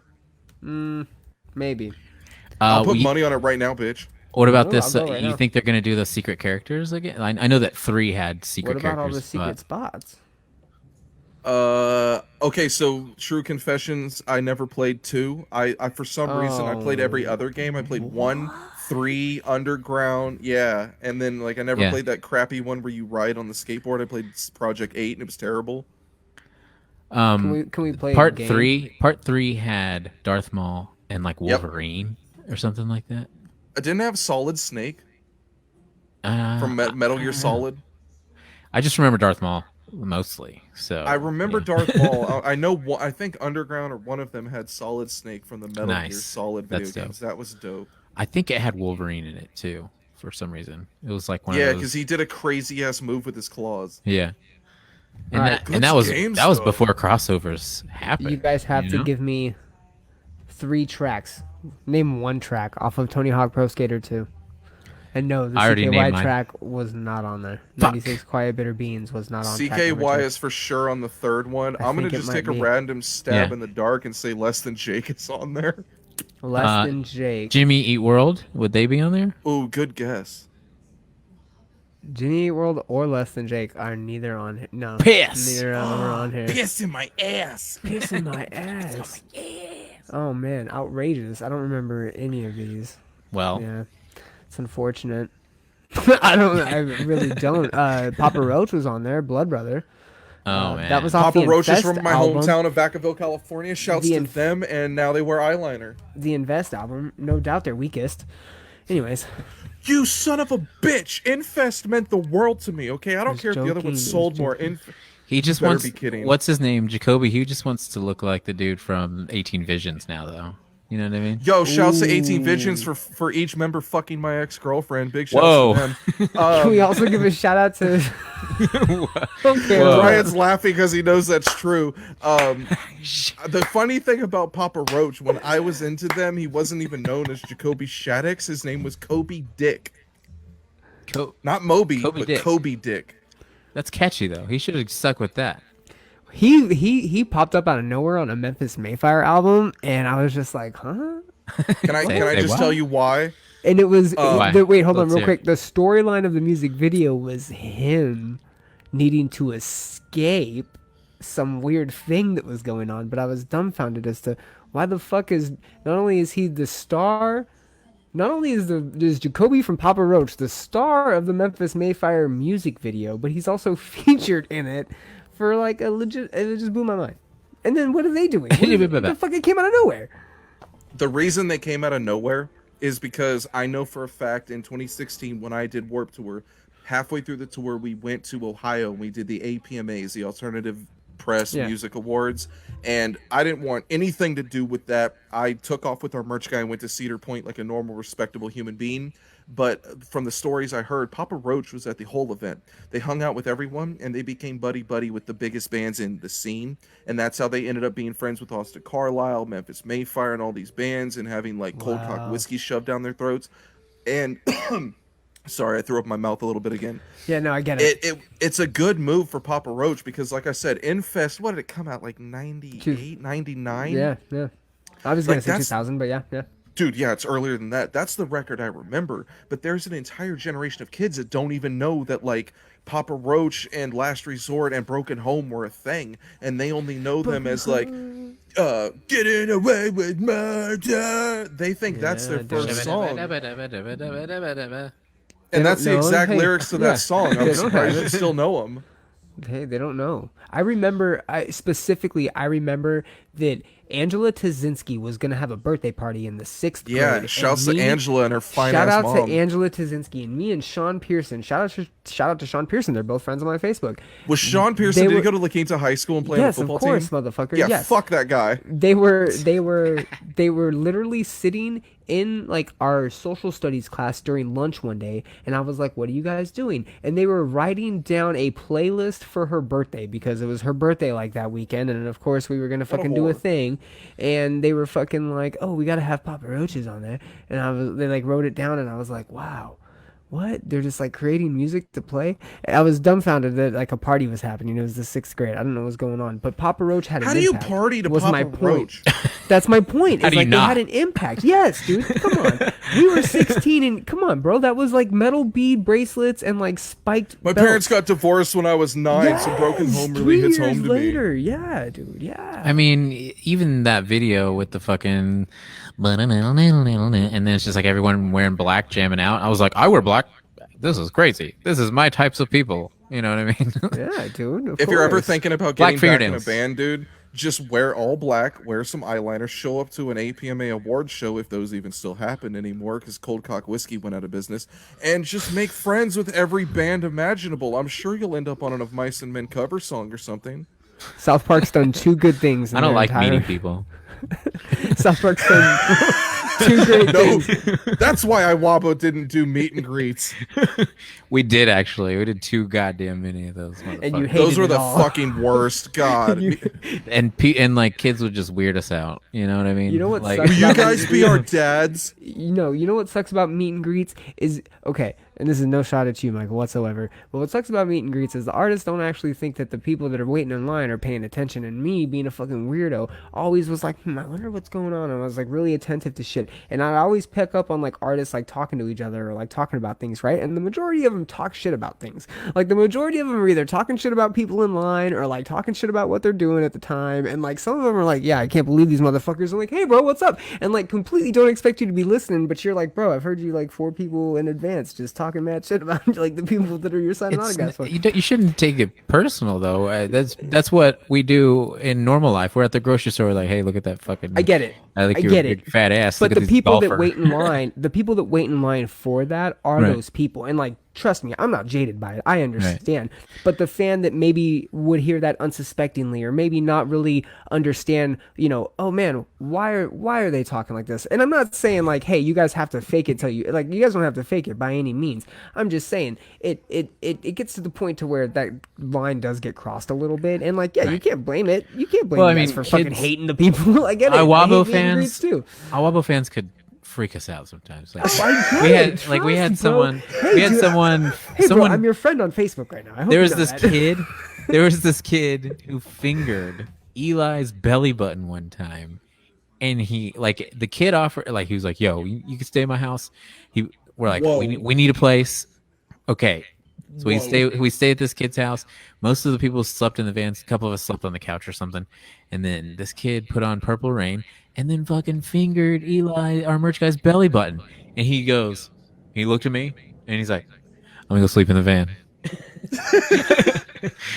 Wow. I So, like- prefer my favorite bands to shit all over me, not physically, but like just make fun of me. Because as someone who's been on the other side of the touring world, I've heard all the horror stories about people, bands at meet and greets. Trust me, they definitely come back to the bus and tell every disturbing story. Like, I don't know what the trend was in 2015 of every kid asking this particular band, will you guys be our dads? I don't know what the trend is of that. I'm 32. I don't understand it. My dad's not in a band. I don't want anyone in that band to be my dad.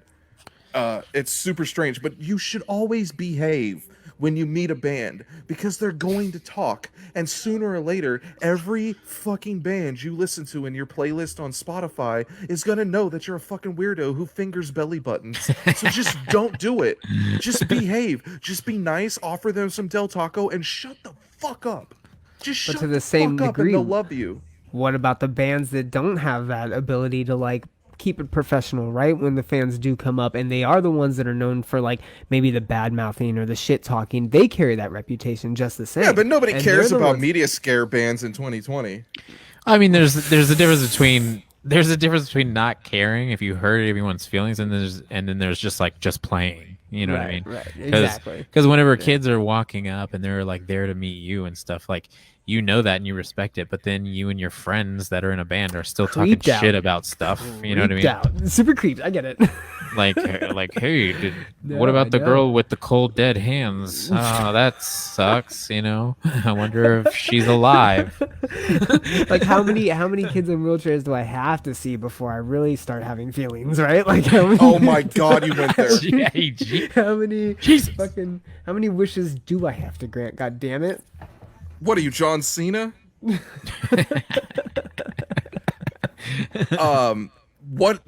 do you like in wrestling before we get out of here on our 14-minute podcast? I was really hoping we would talk it. My favorite shit of all time is fucking Macho Man, dude.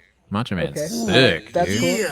Cool. That's cool. Ooh, Macho Man, like say wobble, yeah. 3 minutes of playtime. I'm the cream of the crop. I mean, that was like my era. Whenever we pushed in, Bonesaws ready. Snap into a Slim Jim. You know, whenever we got to NWO, that's whenever I paid attention all the time. I would watch every week and shit. And watch Sting. NWO greater than DX. Hot take. You know, Sting would drop down from the rafters and shit. That was when I was in it. And you know what I was 90s. playing? You were in the 90s? Yeah. We were playing the Revenge, NWO, WCW Revenge. Yep. And we did a Royal Rumble, and Sting dropped from the fucking ceiling. And I was like, whoa! With the bat. Yeah. Don't drop the bat, though, because it disappears afterwards. Yeah, that's true. It is true. And La Parka had the chair. Yep. R.I.P. the second La Parka, not the original. Not the OG. Not the OG. But yeah, hey guys, everyone in the comments, you know, if you want to subscribe to Worship and Tribute Nerd, yes, let's go do that. And let me think. This you guys coming week, anything? Yeah, you guys. Got anything coming up? So this coming week will Is it true Natalie Portman's going to be on your show? Fuck, I wish, dude. Padme. I want her to look at me the way she looked at child Anakin. I just want to get her on my show and review the movie Closer. Oh, okay. Thursday, coming out at noon on my channel, Worship and Tribute Nerd.